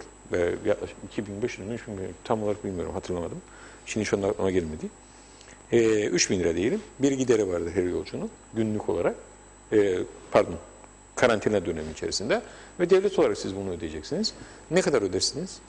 Ne kadarını ödeyebilirsiniz? Bir, iki, kaç tane karantina oteli veyahut da karantina yurdu olabilir? Kaç tane yatak bulabilirsiniz 30 bin yatağın içinden? Herkes de otelini veyahut da yurdunu karantina yurdu, karantina oteli yapmaz ki. Böyle Bunların bir lüksü de hesaplamasını yapmadı mı? yaptık, çıkarttık ortaya, koyduk ve dedik ki sayı bu. Ama gelen uçak sayısına gelen yolcu 1000 tane günlük, denizden gelen yolcu 250 tane ve siz bunların tümünü karantinaya alıyorsunuz. Erken bir zamanda dolar, yani sayı azalmadı. Karantinaya rağmen yolcu gelmeye devam etti. Yolcu gelmeye devam ettiği için de bu sorunla karşılaştınız. Ona göre uçaklar tamamen sıfırlandı. Şimdi karantina olması gerektiği mi, yoksa kendi kendimizin sorumluluğu üzerinde işte elektronik kelepçe olsun veya efendime söyleyeyim ev karantinası olsun, buna uyar mıyız? Bunun üzerinde hala daha formüller üzerinde çalışılmakta, ev karantinasına dönüştürüp de tamamen kapıların açılması noktasında. Kim karşı çıkıyor buna? Bu üst kurul mu? Ev karantinasına. Ben orada bir şey söylemeyeyim. Daha üst kurulun görüşünü dinlemedim bu konuda ama anladığım kadarıyla evet öyledir. Ama ben daha bunu görmedim. Şimdi bunun tarafına bu kriterlerden kurtulması için bir öneri. 25 Eylül'de inşallah su geliyor sizin söylediğiniz gibi. 25 Eylül'de bu su bu baraja akacak. Yani. Güney Kıbrıs Rum yönetimi suyu oldukça pahalıya kullanmakta. Hem maliyetlerini düşürücü hem de kullanabilecekleri kaliteli suyu kendilerine biz tedarik edebiliriz. Buradan alabilirler. Rumlara Biz bunu, mı? evet. Su satalım yani. Biz bunu teklif Bizim ederiz. suyumuz yok, tankerler. Senin suyun olacak. Senin suyun olmamasının sebeplerinden bir tanesi de elektrik kurumu pompaların elektriğini kesmesidir. Tam da şu anda yok Yani ama. bu, şimdi şu anda Baraj boş. Şimdi şu anda 10 gün sonra veya bilemedin hafta sonuna kadar senin suyun baraja düşecek. Yapılan çalışmalar bunlar. Müjdeli haberi hafta sonuna kadar duyacağımıza biz inanıyoruz. Bu müjdeli haberi alır almaz da hepimiz göreceğiz ve eski rehavetimize kavuşacağız. Biz çok erken unuttuk. Kutlay Bey çok iyi yaşadı, Sayın çok iyi yaşadı. Belediye başkanı olduğu dönemde karneyle evlere su vermenin ne demek olduğunu, 3 günde bir, 4 günde bir suyun bizim kuyularımızda ve kalitesiz suyun evlere nasıl verildiğini birebir yaşadı Kutlay Bey. Yani eskiye dönüş mü, yoksa gelen kaliteli suyun devam etmesi ve evlere bu suyun gitmesi mi? Bunun arasındaki tercihimizi yapmamız lazım ve ona göre hareket etmemiz lazım. Bizim tercihimiz kaliteli suyun evlere ulaşımını sağlayabilmek ve o çerçevede anavatan Türkiye ile bu gelişmeleri devam ettirilme yolunda hareketimizi ve projenin devamını sağlayabilme noktasındadır. Evet. Ve bu devam etsin diye de biz teklifimizde yapıyoruz. Siz anlaşma mı istiyorsunuz? Buyurun gelin, biz size suyumuzu da veririz. İyi niyet gösterisi. Güven artırıcı önlem. Evet buyurun, güven artırıcı önlem. Elektrik sizde 30 sent kilowatt saati güneyde. Bende ise şimdi şu anda 13 sent kilowatt saati. Elektrikle satalım diyorsunuz Gel bunlara. Ensoe'ye olan tavrını değiştir. Nedir o en son? Ensoe'ye koymuş olduğun tavrı değiştir. Türkiye Kıbrıs Adası'na direkt olarak elektrik satamaz çünkü işte Avrupa Birliği üyesi değil, bilmem ne değil noktasındaki o görüşlerini kaldır ortadan. Ve Interconnect'in tamamen bağlanması gerektiği noktasında sanırım Sayın Ert de görüştü Ensoe ile zamanında. Kendisi de bilir. Bu blokeyi de kaldır. Türkiye'yi de rahatla. Türkiye buna rağmen bunu yapma niyetindedir. Interconnect'yi de yapma niyetini, onu da söylerim. Düz bir şekilde. Ancak sen kaldır bu blokeyi oradan ve bu elektriği de al. İşte 7 dolar sent, 8 dolar sente mal et. İstersen 30 dolar sente sat. Arada 20 dolar sentten fazla para kazan. Ey Güney Kıbrıs Rum yönetimi diye teklifimiz de var kendine. Bunu da her seferinde söylüyorum. Her yerde söylüyorum. Buluştuğumuzda işte şimdi şu anda tabii ki azaldı. Yeter mi yani bu görüşmeler. elektrik, bizim de söylüyoruz bilmiyorum. Her gün birkaç bölgede elektrikler 3 saat, 5 saat, 7 saat bakım onarım adı altında kesiliyor. Yani Rum'a nasıl verecek? Şimdi şunu söyleyeyim. Yani elektrikte bizim herhangi bir maddi sıkıntımız yok. Ben göreve girdiğim gün ben hatırlıyorum yaşadığım Yok da sıkıntıyı. işletme Şimdi şu anda sistemi tamam değil. işletme sistemi tamam değil. Neden tamam değil? Yani ben şimdi Çok açık ve net bir şey gündüz söyleyeyim. umutsuzdum 2 saat önce ülkemden. Şimdi çok umutlanıyorum. Yani Rum'a elektrik, su satabilecek duruma çok gelirsek açık- biz ben çok açık şekilde bir şey Bitti. söylemek isterim. Ben çok açık şekilde bir şey söylemek isterim. Sizin suyunuz size ve Rum'a da yetecek kadar suyunuz olacak elinizde. Vardır da zaten. 2. Elektrik eğer enterkonnekte olursa enterkonnektenin gücünü yani biz 2 hat diye düşünüyoruz ve bunu da ortaya koyduk. Bunu artırabilmek veyahut da bunun olmasından kaynaklı gelebilecek olan işlerin olabildiğinde her yerde görüyorsunuz. Güneş enerjisi yapacak olan üretimin daha fazla olabileceği, bunun maliyetinde ne kadar düşebileceğini hepimiz biliyoruz zaten. Ve maliyetlerin ne kadar düşük olursa olsun Güney Kıbrıs'a da bu maliyetlerde elektrik satabilecek noktaya çok daha ucuz fiyatlara yapabileceğinizi, kendi kapasitenizin üzerindekini verebileceğinizi de biliyorsunuz. Yani ürettiğiniz elektrik belliyse eğer satacağınız elektrik de belli olur güneş enerjisiyle ve kendi kapasitenizi kendi içinizde ve onların da ihtiyacını kendi ihtiyaçları çerçevesinde verebilirsiniz. Ve nitekim söylediğim şu, ortalama fiyatta ya alsanız ve 8 dolar sent, 7 dolar sent gibi bir fiyattan elektrik verseniz Güney Kıbrıs Rum yönetimine 30 dolar sente verdikleri zaman elektriği ortalama maliyetleri ve çok daha düşük ve karlılık oranları çok daha yüksek olur. Ve bunu belirtiyorum, bunu söylüyorum. Bu bir avantaj olur. Onun için iyi niyet gösterisi olarak biz bunu dahi yapmaya hazırız. Eğer böyle bir anlaşma neticesinde daha ucuz maliyetli ve ekonomiye artı getirebilecek olan işler olarak düşünüyorlarsa, kendi insanların cebinden çıkacak olan, yarı maaşı ödenen insanların, gelirlerin yarısını karşılayan insanların gelirlerinin veyahut da hayatlarının daha kaliteli olmasını arzuluyorlarsa, giderlerinin düşmesini istiyorlarsa, bu gibi işlere başvurmak suretiyle ve kendi insanların ev bütçesinden tutun da bir işletmenin bütçesine veyahut da ülkenin genelindeki maliyetlerin düşmesini istiyorsanız, işte 2 tane esas temel unsur, su ve elektriği daha ucuza mal etme şansı sizde vardır. peki Kutlay Bey'e geçelim. Ben Hasan Bey'den duyduklarım bana biraz yani rüya mı görüyorum acaba da Hiç rüyada değilsin. Ama yani şu anda bana bugün en az 7-8 tane aile yakınım telefon eder. Biri 25 liradan tonu aldım diyor. Kurtlar kaynar suyun içinde. Biri 50 liradan aldım tonu diyor. Biri diyor tankerci gelmez numara bilir miyim diyor. Hadi tamam 25'ine kadar bu sıkıntıyı çektik. 25'inde su akacak. Bir haftada dolması barajın falan filan bir miktar verilmesi tamam da Rum bizden su alacak mı bir? 2 elektrik benim bildiğim 2021'de çevresel üretime geçiyor olarak doğalgazda %30 fiyatlar düşecek Rum tarafında. Nasıl elektrik satacak? Bizim elektrikler her bölgede kesiliyor. Yani hemen hemen her bölgede 3-4 saat, 5 saat, 6 saat kesiliyor. Ben bunu kabul etmem ya her Bakım bölge. onarım diye. Yani yok ama Yani bölge bölge. ben Yani günlük şimdi olarak mesela bir rapor gün alırım. Mausa'nın 6 köyünde, bir gün Karpaz'ın 7 köyünde, bir gün Girne'nin 8 köyünde kesiliyor devamlı. Ben hemen size verebilirim. Şimdi Evet, siz birebir nasıl değerlendirirsiniz bunu? Buyurun. Yani bunları duyduğum zaman tabii ki insan biraz morali düzelir ama yani gerçeğe baktığımızda hiç beni yanlış anlamasın dostum Taçoy. Elektrikten başlayalım.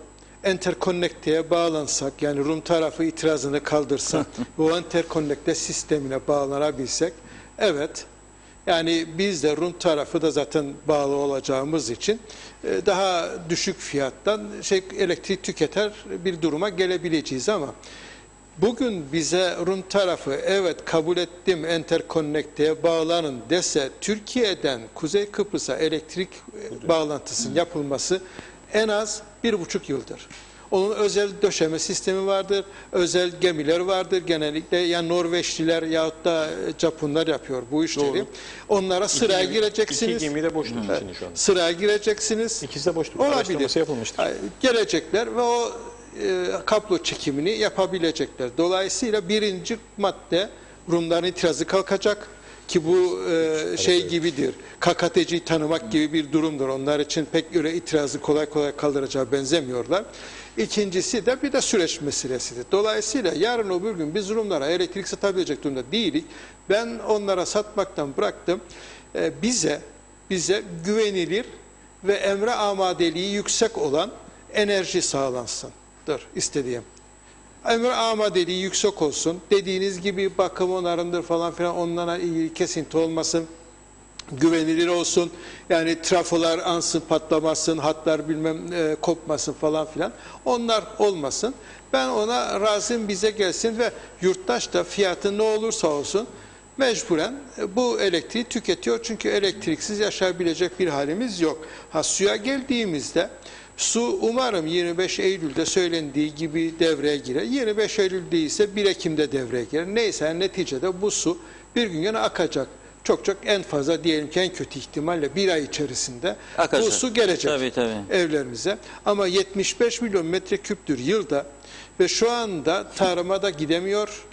Bir 75 milyon da tarım için vardır. Pardon 37,5. Bize geliyor 37,5 da tarımda. Toplamı 75'tir.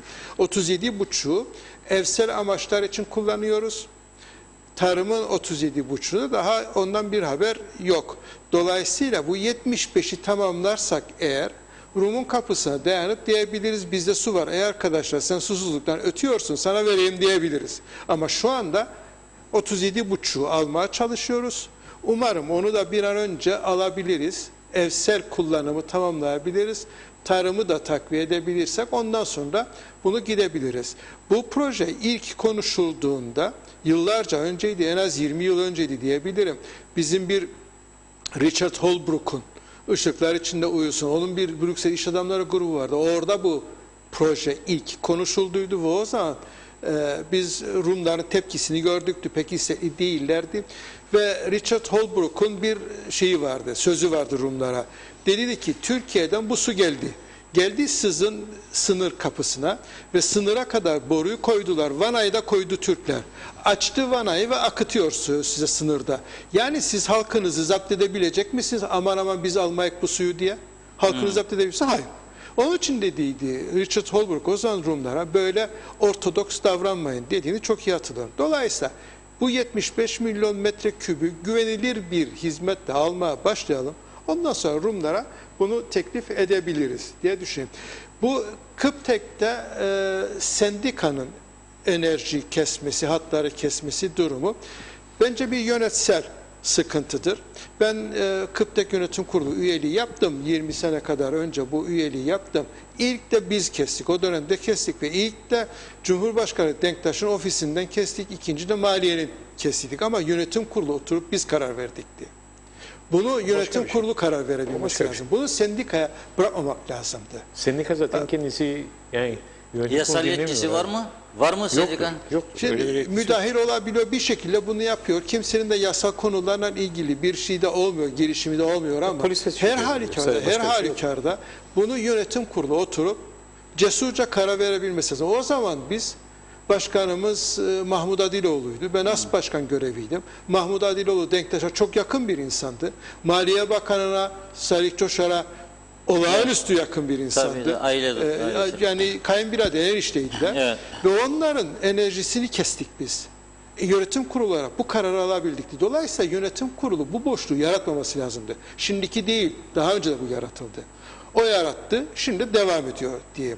Onun için bu enerji kesintileri normal değildir ama devlet de oturup bunu bir şekilde çözebilmesi gerekir diye düşünüyorum. Ekonomiye geldiğimizde biz de dolaşıyoruz ve insanlar hani ekonomik sorundan büyük ölçüde siz de söylüyorsunuz yakınıyorlar.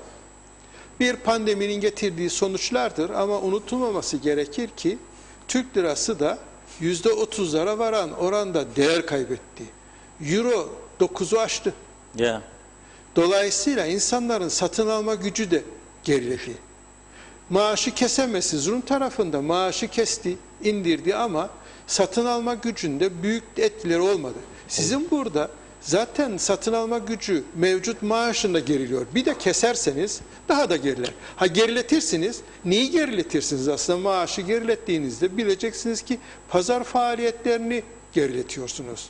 Pazardan müşteri olmayacak. Satın alma gücü olmayan bir müşteri kitlesi yaratacaksınız. Dolayısıyla ekonominin çarkları daha da zora girer. Açık olan yer kalmadı abi ya. Ne pazarı ne şey. Açık olan yer yok. Açık olan yer kalmadı. Doğrudur. Biz Şimdi, de her gün ekonomik röportaj bir yapıyoruz. faaliyet yok Çok yani. kötü. Açık olanlar da dahil ne varsa onun dahi kapanmasıdır. Yani o da kapatır gider. Yani eğer siz kapatırsanız açık tutmuşsunuz akaryakıt istasyonlarını kaç yazar?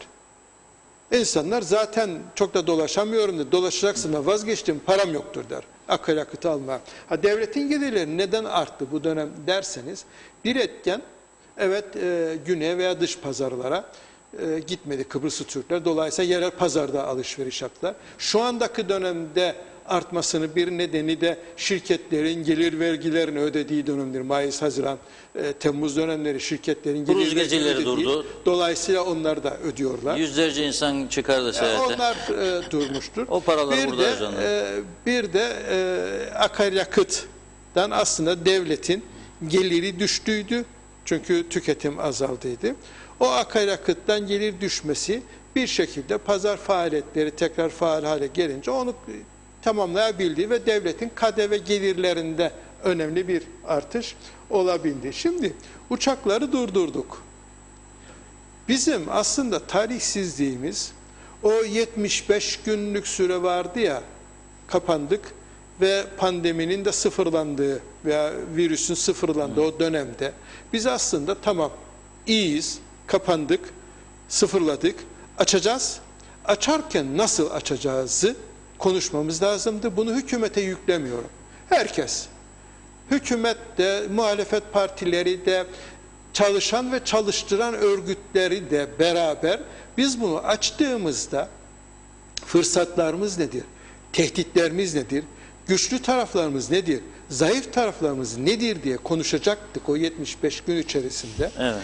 Ve bunları hallettiğimizde bir eylem planı çıkardığımızda bütün önlemlerimizi almış ve planlamış, orada uzlaşmış bütün taraflar olarak bu eylem planında uzlaştığımızda diyecektik ki tamam şimdi zamanıdır açıyorum ve hazırlıklıyım. Biz 75 günü böyle kullanmadığımız için hazırlıksız yakalandık. Yani klasikleşti, tekrarlamak istemem ama bu 75 gün içerisinde bir pandemi hastanesini açabilmemiz lazım. Tabii tabii. Şimdi pandemi hastanesini açamadığınızda ne etkileri vardır derseniz gelecek olan turist, gelecek olan öğrenci der ki gideceğim risk durumu zayıf olsa bile tutun ki ben yakalandım. Tedavim orada mümkün müdür? Bunların pandemi hastanesi bile yok. Nasıl mümkün olacak? Der, endişeye kapılır ve gelmez. Evet. Yani bizim açılmaya ve özellikle yabancıların gelmesi için açılmaya bir emniyet subabıydı ayrıca pandemi hastanesi. Halbuki örnek bizim de var. İçinde. Güney Kıbrıs bizim önümüzde içinde. yaptı da açtılar. Hazırladılar pandemi hastanesi. Güney Kıbrıs'ı baktığınızda daha fazla yurt dışından daha fazla insan geliyor ama hazırlıklar dediğiniz gibi pandemi hastanesi diğerlerinde yaptılar. Vakaları da o çok sayıda gelene rağmen vakaları da karşılaştıkları çok düşük sayıdadır. Evet. Bize kıyasla hele çok düşük sayıda. Biz dolayısıyla 75 günü tabi caizse laylaylum geçirdik. Evet. Bir de her tarafa dedik ki en güvenli ülke biziz dedik ve bu güvenli ülke olduğumuz için açıldığımızda turistler gelecek dedik. Ona güvendik ama biz hazırlığımızı yapmadık. Bu 75 günü aslında tükettik. Bir de vatandaşın bir sorunu daha var. Yani işte bilim kurulu var, ekonomi kurulu var, şu var, bu var, bir takım kararlar üretiyorlar. Bütün üretilen kararlar, kurulların ürettiği bütün kararlar kendi kararlarıdır, evet. Ama hükümet bağlamında tavsiye niteliğinde kararlardır. Öneri niteliğinde kararlardır. İcra makamı hükümetse ben bu kararı aldım, al da sen uygula diye bir ilişki olamaz. Hükümet bunu alır, değerlendirir, bakar ki dört dörtlük kararlardır, evet uygulayabilirim. Veya der ki bunun içerisinden bunu böyle revize ederek uygulayacağım, bunu öteleyerek uygulayacağım, bunu erken yapacağım diyebilir. İcra makamı hükümettir ve yürütmeye başkası müdahil olamaz. Yürütmenin organı hükümettir. Ona birisi ben bu kararı aldım, ben de bilim kuruluyum, ben de ekonomi kuruluyum, ben de falan kuruluyum, ben bu kararı aldım, al hükümet sen de uygula. Bu doğru bir yaklaşım değildir. Bunun desteklenmesi de mümkün değil. Ben muhalif bir insanım. Bu hükümete muhalif bir insanım. Ama kabul edemem. Bir örgüt, bir kurul karar aldı, bu hükümet bunu uygulamadı diyen bir muhalif değilim. Hükümet bunu uygun görürse uygulayacak. Hükümet bunu tezekkür eder. Der ki karşı tarafa getirdin bana önerilerini. Bunun üzerinden gidelim der. Çünkü hükümet siyasi karar da alır. Tekniğin yanında siyasi karar da alır hükümet. Onlar teknik karar alırlar. Dolayısıyla hükümet ikisini birleştirip bu karar alacak. Hükümet o hakkı da verebilmek lazım. Ekonomi Bakanlığı'na geldiğimizde hep bunu söyledim. Daha önce söyledim de yazdım da. Ekonomi Bakanı'nın bir talihsizliği diyeyim. Maliye Bakanı vardır ve hep o maliyeyi düşünür, bütçe dengesini düşünür. Bir de maliyeci gelenekten gelen bir başbakan vardır. Dolayısıyla başbakan da iki bakanı arasında duracaksa, öyle midir değil midir bilmem ama benim tespitim odur. İki bakan arasında duracaksa maliyenin arkasında durur. O gelenektendir çünkü. Dolayısıyla aslında hükümetin gene bir yani vatandaş olarak söylüyorum bunu. Bir iş insanı olarak söylüyorum. Hükümetin aslında öne çıkarması gereken bakanlık sağlıktır, ulaştırmadır falan filan ama bu mücadelede Ekonomi Bakanlığı'nın öne çıkarması lazımdı. Ekonomi Bakanı'na misyon vermesi lazımdı. Getir programlarını neyi nasıl yapacağız? Ekonominin çarklarını dolaştırmak için, çevirmek için neyi nasıl yapacağız? Getir projelerini, getir çalışmalarını. Maliye bundan para toplayacak. Maliyenin fonksiyonu yoktur bunun içerisinde. Bu çarklar içerisinde maliyenin fonksiyonu yoktur. Maliye bu dönen çarktan para toplamanın peşine gitmesi lazım. Yani alacaklarını toplamaya koşturması lazım maliye. Ama alacakları nasıl üretilir? O değer nasıl yaratılır? Ekonominin konusudur. Evet. Ve Ekonomi Bakanlığı'nın konusudur. Ve bana göre de Başbakan misyonu aslında Ekonomi Bakanlığı'na yüklemesi lazım. Şimdi bu durumun yarattığı sonuç nedir derseniz halkta bir güvensizlik var. Bir de kararlar cart değişiyor, özür dilerim tabirden ama yani günübirlik, saati birlik değişince vatandaşta güvensizlik oluyor. Evet. Ben gene derim bu kararların sık sık değişmesinin arkasında maliyeci zihniyet vardır. Ekonomik zihniyet yoktur. Maliyeci zihniyet vardır. Çünkü onlar için bu karar aldık aman Allah'ım bütçe açık verecek. Bunu değişelim endişesi vardır. Dolayısıyla böyle ikide bir de kararlar değişir. Seçimin endişeleri de vardır ama o kadar çok siyasi olmasın çok diye. Çok baskı var çünkü. Seçim Facebook baskısı var hükümetin üstünde çok. Yani özür dileyerek söyleyeyim ki yani Sayın Başbakan'a yazılı öneri vereceğinize yazı önerinizi Facebook'ta paylaşın. Sayın Başbakan ondan feyiz alır. Evet. Eğer yazılı verirseniz kendisine doğrudan dikkate almaz. Yok canım öyle değil. Dolayısıyla vatandaşta bir de güven sorunu var. Onun için siz şimdi dediğinizde kapıları açıyorum dediğinizde güven sorunu var ya aman Allah'ım kapıları açıyorlar. Bileti alanların hep biletleri yandı. Türkiye'den gelecek olan İngiltere'den biletleri yandı adamlar alıyor gene değişiyor tarih gene değişiyor tarih. Dolayısıyla bunun da ters etkisi vardır ve toparlamak için çok zorlanacak. İlk önce hükümetin yapması gereken şey istikrarlı karar alacak. Paydaşlarla, muhataplarla birlikte karar alacak.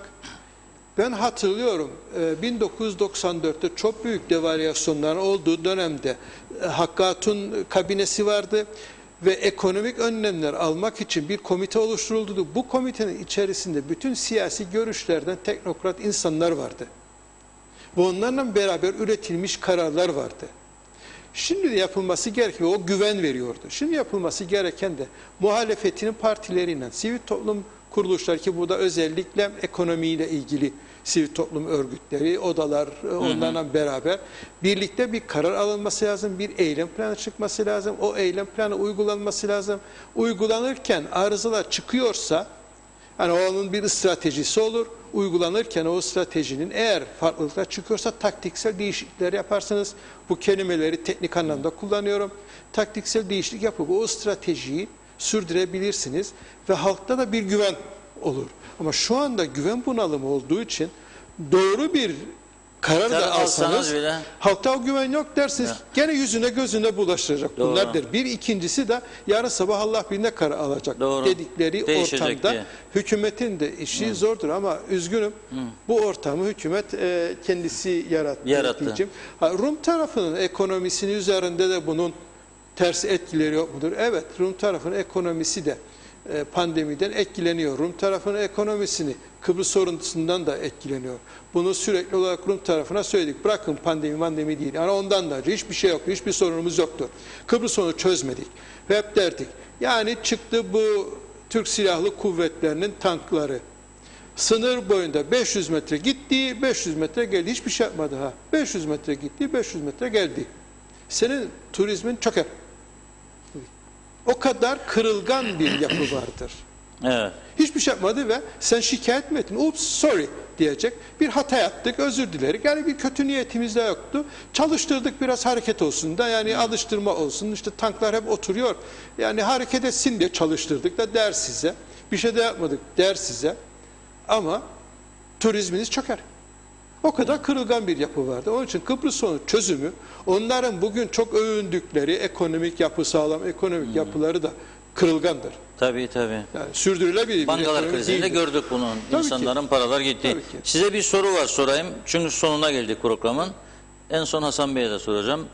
İşat'ın istişare kurulu üyesi olduğumuzu yazıyor. Evet. İşat Başkanı Enver Mamulcu da diyor ki Maraş'ın ekonomiye katılımı konusunda görüşünüzü soruyor. Evet, Sayın Başkan'a selamlarımla ve bizi izlediği için teşekkürlerimle başlayayım cevabıma. Maraş'ın açılımı aslında uluslararası hukukla beraber mümkündür. Uluslararası hukukta da bir sıkışıklığımız vardır bizim.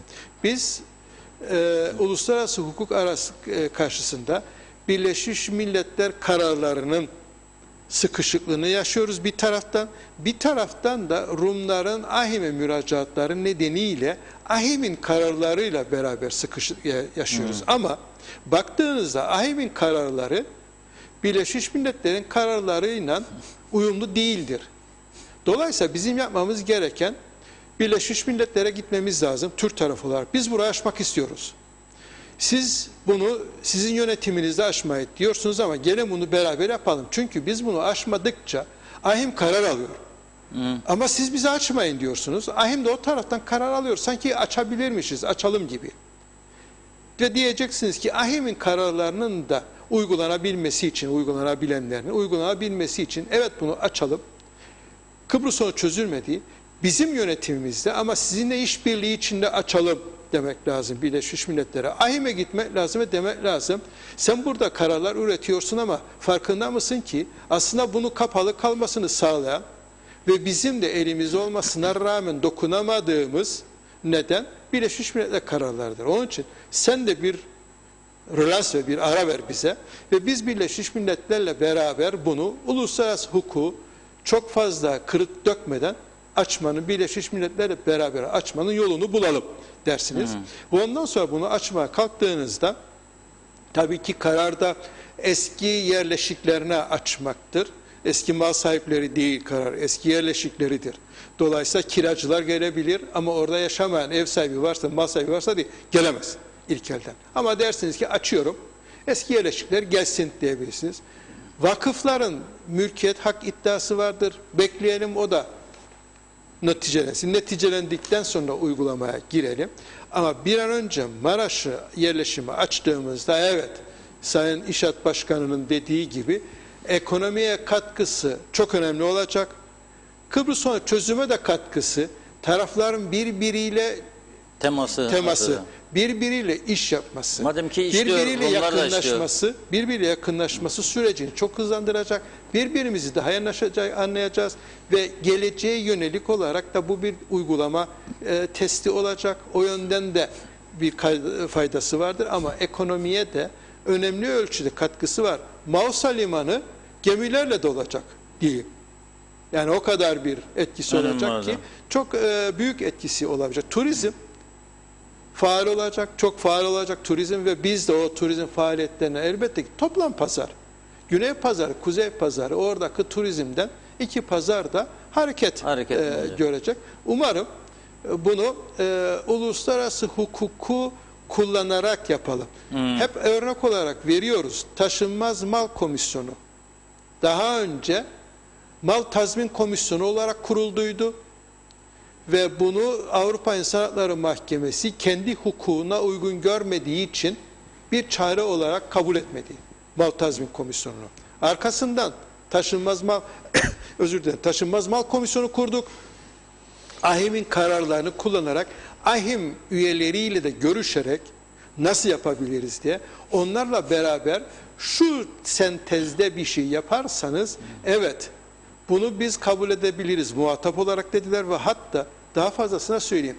Bunu kurduğunuzda, bunu yaparsanız eğer yaptığınızda bu komisyona bizden emekli 2 de hukukçu koyarsanız bizim de işimiz kolaylaşır dediler.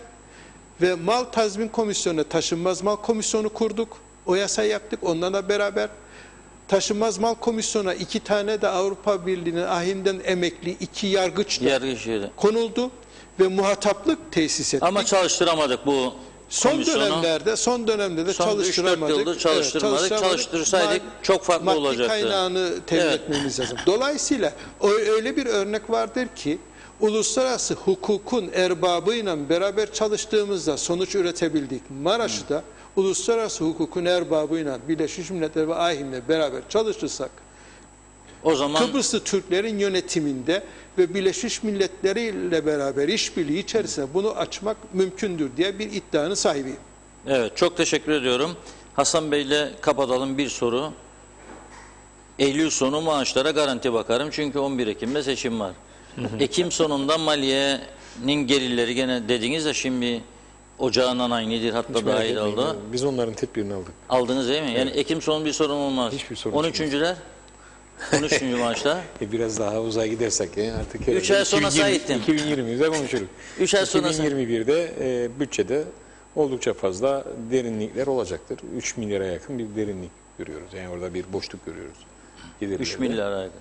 Evet. Zaten bütçe 8 kusurdur galiba. Bu defa 10 kusur olacak. 11'e yakın olur herhalde o sefer. Orada 3 milyar gibi bir derinlik olacak. Onu da hesaplıyoruz nasıl üstesinden geleceğimizi, onu da yapıyoruz. İnşallah o da olacak. Yani, Sayın Erik Kutlay'ın dediği ya işte 75 gün laylaylon geçirdik. Esasında biz 75 gün laylaylon geçirmedik. Şu örnekle devam etmek isterim. Açılacak olan her tesis için ayrı bir kararnameye hazırladık. Ayrı bir yaptırım şekli hazırladık ve bunu hep madde madde her yere, fabrikaya ayrı, inşaata ayrı, otele ayrı, taşımacılığa ayrı, her sektöre, kahveye hani ayrı, restoranta ayrı olarak verdik. Ama kendi içimizdeki rahatlık, kendimizin hissetmiş olduğu, insanımızın hissetmiş olduğu rahatlık, o sıfır döneminin getirmiş olduğu o rahat davranış ve denetimsizlik bunu daha farklı şekilde gitmesini sağladı ve hükümet sanki de hiçbir şey yapmadı. Hükümet her yaptığını değiştirdi. Yani bilmiyorum, sıtmadan sonra böyle bir olay yaşandı mı dünyada? Ve Dünya Sağlık Örgütü pandemi ilan etti mi dünyada? Sıtmadan sonra ben hatırlamıyorum. Yani ne SARS'ta, ne MARS'ta, ne domuz gribinde, ne kuş gribinde herhangi bir şekilde pandemi olarak ilan ettiklerini anımsamam. Sadece Covid-19, koronayı pandemi olarak ilan etti. Buna göre ayak uydurmak da ve ilk defa yaşanan bir şeyi bir asır sonra yaşanan pandemik bir hastalığa tedbir almak da bunu yeni bir şekil olarak, yeni bir savaşım şekli olarak haliyle düşünmediğimiz şeyler olacaktı. Haliyle denemelerimizde yanılmalar olacaktı ve bunun düzeltilmesine gidilecekti. Bunları da yaptık. Ben hiçbir şekilde işte yaptığınız bozdunuz. Tabii yapıp da bozacağım. Ne yapacaktım? Bırakacaktım aynı kalsın. Gördüm ki olmuyor. Aldığım tedbir daha farklı olması lazım. Aldığım tedbiri düzeltmek de, yanlıştan geri dönmek de bir erdemdir diyorum ve onu yaptım. Yani laylaylon giden dönem, hayır hepsi uygulanarak gidildi. Laylaylon gidilen dönem diye bir durum yok yani. Bunların hepsi 75 gün içerisinde denendi. Pandemi hastanesi. Yani bu konuyu söylediler. Ben Ali Pilli'ye hep kızarım. Sağlık Bakanı. Kalktığım bir pandemi hastanesi, milletin ağzına bir şey verdiğin, millet bunu çiğner, ben yutamıyorum da. Ben yutamıyorum. Pandemi hastanesi ne demektir? Yaygın hastalık hastanesi. Yaygın hastalık hastanesi kapalı spor salonu. Yaygın hastalık hastanesi çadır. Yaygın hastalık hastanesi bir hangar. Yaygın hastalık hastanesi. Fuar binası. Fuar dedik, başından beri söylüyoruz. Verdik zaten fuarı. Sağlığa verdik fuarı. Yaygın hastalık hastanesi herhangi bir hastanenin içindeki bir klinik, bir bölüm olur. Olur. Bende hastalık yok. Ben yaygın hastalık hastanesi. Ben şunu söylüyorum. Ali Pilli, Sayın Sağlık Bakanı, sen hastane çerçeveye hızlı bir şekilde yeni bir hastane binası iste. Bunu söyle açık açık. Pandemi hastanesi aramıyorsun sen. Sayın Hastanenin içerisinde pandemi binası yapmak. Sayın Bakan, bir şey diyeyim. Pandemi hastanesinin özelliği hastaların, doktorların, hemşirelerin girdiği ve çıktığı kapılar hep ayrılıyor. Çok özeldir. Yani doktorun girdiği Yok ve böyle bir çıktığı dünya. kapı farklıdır. Abi dünyada Özel bir yok, tasarımdır. dünyada yok böyle bir şey. Yapılanlar hep o Dünyada, tasarım. Amerika ne yaptı? Amerika bir uçak gemisini getirdi dayadı limana, New York'a. Dedi ki benim pandemi hastanem budur. Uçak gemisini getirdi oraya. Türkiye'de Peki. havaalanı yaptı. Türkiye'de Atatürk Havalimanı. Atatürk Havalimanı yaptı. Çadır kurarak yaptı. Yıldırım hızıyla açıldı. Tamam. Fuar alanı Sen de- burada hazır, sen de binalar Ne hazır. yaparsınız ama Sende binada böyle bir dediğim gibi hastalık yok. özellikler vardır. Yani çok özellikler vardır. Evet. Dezenfekte edeceğiniz kısımlarla ilgili var. Yani özel tasarım ama herhangi bir mevcut binayı ona çevirebiliyorsunuz. Evet. Evet. Yani Fuar alanı ben bu yapardık. insanları yurtta barındırdım. Şimdi 100 kişi, 119 kişi galiba en fazla barındırdığımız pozitif vaka. Hepsi ayaktan tedavi. Hepsi de yurtta barındı. Yani bunlar pandemik hasta. Yani pandemi hastanesi dediğiniz şey. Bunları toplumdan arındırdık, getirdik bir yere koyduk. Ha ayaktan böyle tedavi, biraz olsun tedavi gerektiren birileri varsaydı. Aldık onları hastanenin göğüs hastalıkları bölümüne koyduk. Yaklaşık 39 kişi. Ve bunlar toplam sayısı 39 kişi orada bir bakıma muhtaç kesimdi. Onlar var. Sürekli bakım istiyordu bunlar. Yakın embekliğe ilgi istiyordu. Hastane ve hemşireler tarafından daha yakın ilgi istiyordu. Onlar yapıldı ama bunlar yoğun bakımlık hasta değildi. Allah iyiliklerini versin 2 tane hastamız oldu yoğun bakımlık. Son dönem içerisinde o da yine hastanemizde oluşturulan bu Covid-19'la ilgili bölüm içerisinde ki ilgili yoğun bakım ünitesine tedavi altına alındı. Ve ben şunu tabii biliyorsun şimdi seçimde var diye gece geç saatlere kadar yollarda sokaktayız. Gece bakıyorum yolda sokakta araba yok. Tekerlek dönmez. Hatta beni gezdiren gençler bir tanesi dedi ki abi bugün günlerden ne? Dedi bana. Dedim işte pazartesi. Abi dedi bana bu saatte yolda araba yok. Dedim. Yok böyle bir şey. Onun için her şey durdu. Hayat durur. Bunu hepimiz biliyoruz. Şu anda Onun için şimdi şu anda bir hastane yapılıyor ve bilmiyorum hiç geçip baktıysanız lütfen geçmelisiniz. Bir geçin bakın. Ben bugün gittim baktım. Artık tavana çıkmışlar. Tavanları diyor. Yani Ekim ayının başında bu hastaneyi teslim edecek olan çok hızlı çalışan bir kadro var orada. Ve gerçekten bu ayrı bir şey. Yine bize problem olacak olan tarafı şimdiden söylüyor. Elektrik. Yine bize problem çıkaracak. Böyle bir yapı olamaz. Ben kendi idare ettiğim yerden şikayetçiyim ya. Bunu anlamadım Sayın Bakan. Yani elektrik bağlanması. Elektrik vermeyecekler. niçin? Vermeyecekler. Göreceksiniz yani hep beraber yaşayacak. Çünkü dere yatağı üzerine inşa edildiği için. Yok canım hiç ondan değil. Hiç ondan değil. Ne? Fider kurulması lazım. Yeni fider kurulması lazım. O fiderinden akım getirilmesi lazım. Fiderin de işte hemen şuraya yukarıya kurulması lazım. Fider yeri burasıdır. Buradaki sanayinin üstlerinde bulunan yerdir. Oradan oraya gidecek. 7 kilometrelik bir taşım noktası vardır. Orada bazı problemler yaşayacağız büyük ihtimalle diye Bir de görüyorum. bu yapı bizi nasıl Roma elektrik sattıracak onu merak ediyorum. Bu Şimdi- yapı şimdi sen- Roma şimdi- bize yapamıyor. Mühendis misiniz? Hiç kusura bakmayın. Mühendis değilim ama Tamam. ben güvenmiyorum. Ben ya. Dediğiniz mühendisim. gibi halk güvenmiyor. Ben- Halk güvenmiyor. Ben elektriğime bakarım. Kesiliyor mu 6 saat Siz elektriği? evinize gittiğiniz zaman elektriğiniz var mı? Her zaman yoktur. Niçin her zaman yapılır? Benim gittiğimde her zaman vardır. Siz Yok, her gittiğinizde her zaman zaman var mı yok. elektrik? Nerede? Evinizde. Her zaman ne yapıyor? Zaman zaman kesilir. Arızalardan veya şeylerden Ya vatandaş kesilir. bilir zaten. Trafo ne zaman bakımı. kesilir. Bu dönem aslında daha rahat bir dönemdi. Tüketimin düşük olduğu dönemdi. Hiç Ama tüketim düşük tüketimin değil. Bakın, yüksekliği zaman size ıskadadan hep bütün verileri de verebilirim. Hiç düşük değil. Hepsi günlük olarak aldığım değerleridir. Her gün de günlük Sen olarak bakın, kontrol bu ediyorum. dönemde Az önce mülayim dönemlerde Sayın daha düşük. Akara'da gösterdim. Gündüz 151 megawatt, akşam 256.99 megawatt. Tarih 17 Eylül 2020. Her gün var. Bugünün de var. Yani her günde verebilirim tek tek.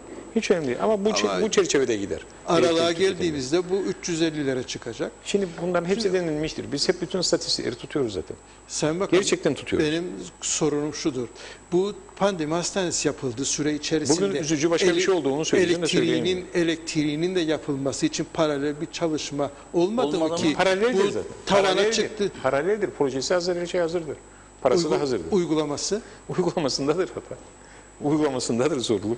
Sen bak yani Elektrik tavana kurmuyor çıkarken, yani. İşte yani- tavana çıkarken elektrik de döşenebilmesi lazımdı. O döşeniyor da sadece akımın gitmesidir galiba söylüyor değil mi? Kendi Akımın- iç işini söylüyorum. Bu İçi- binanın içi içini yani, söylüyorum. içi Ama o bir Buradan sanayiden oraya gitmesi lazım. fiderinin de o İşte bağlantısının onu da yapıyoruz. yapılabilmesi zaten. lazım. Onu yapıyoruz şimdi. Onu yapıyoruz. Yani yapıyorsanız bir sorun olmaz diye umuyoruz. İnşallah umuyoruz. Vallahi hep böyle İşte ben de- parmağımızı inşallahla kaldırıyoruz. Ben de öyle. hep inşallah diyerek gittiğim için yani burada bir bakan olarak talimatı verdiğinizde bu işin olması lazım.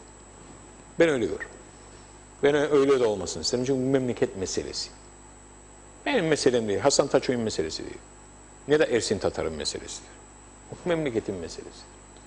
Ama bunu böyle bir şey için yapılıyorsa eğer tamamen yanlış yapılıyor. Benim söylemeye çalıştığım budur. Sayın Bakan bu Siz güven... de, ben sizin de benimle hemfikir olduğunuzu bu konuda çok iyi biliyorum yani. Ben size karşı bir şey söylemiyorum. Yok hayır, sizin bu durumunuz, o güvensizlik var ya halktaki. Güvensizliği yaratan ben değilim ama bak. Hayır hayır. Her şey hazırdır. Bu durum o güvensizliği artırıyor. Neyse Hayır. nedenleri halktaki güvensizliği artırıyor. Sebebi şu, sebebi Onu şu. kaldırmak lazım. Öyle İcra makamı onu kaldırması öyle lazım. bir yapılanmayla geldik ki, öyle haklar verilerek geldik ki bugüne kadar birçok şeyin içerisinde bu sendikal yönetimlerde bugün geldiğimiz konumda oldukça fazla sıkışıklar çekiyoruz. İşte az önce verdiğim örnek. Yani benim lüksüm değildir Girne'ye ben sokaklarım. Sokaklarda aydınlatmalar yanmaz. Tam bir yıldır. Bakın 1 Ocak'tan bu taraf. Ve ben bu halka başka bir şey daha ilan edeceğim bugünlerde. Hiç merak etmesinler. Tam 1 yıldır uğraşırım sokak aydınlatmaları yansın diye. Kurum benim görevimdi değildi. Karayollarına bir anlaşma yapacaktı, yapmayacaktı. Yaptıydı, yapacaktı. Ya yarın Allah korusun, Allah muhafaza ben sorumluluk almak istemiyorum. Bu ışıklar yanması lazım. Bu ışıklar yanacak. Benim sorumluluğumda veyahut da onun sorumluluğunda. Beni ilgilendirmez. Bu enerjidir ve enerjiyle gelen bir şeydir. Bu aydınlatma yanması lazım. Bunu dahi yapılmıyor. Yapılmıyor.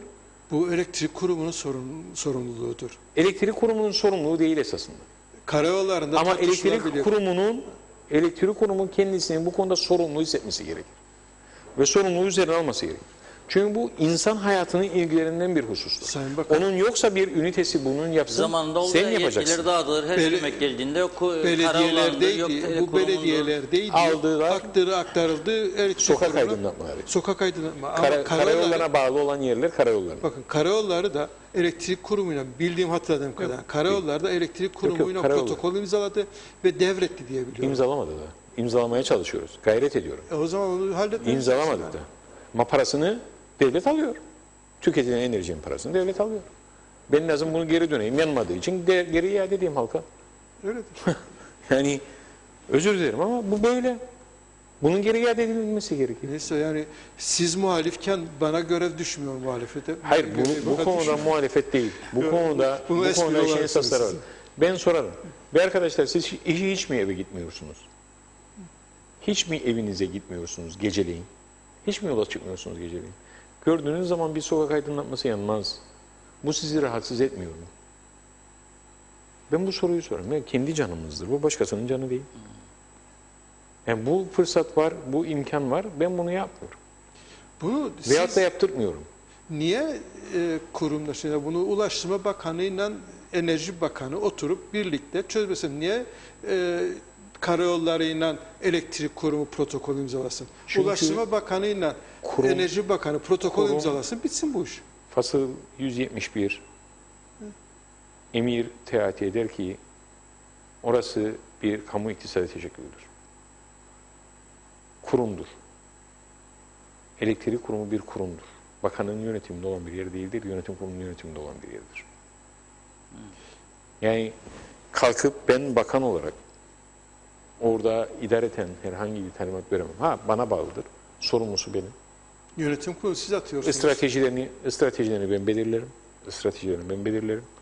Yapılmasını söylerim. Müdürüme de söylerim. Yönetimime de söylerim. Hepsine söylerim.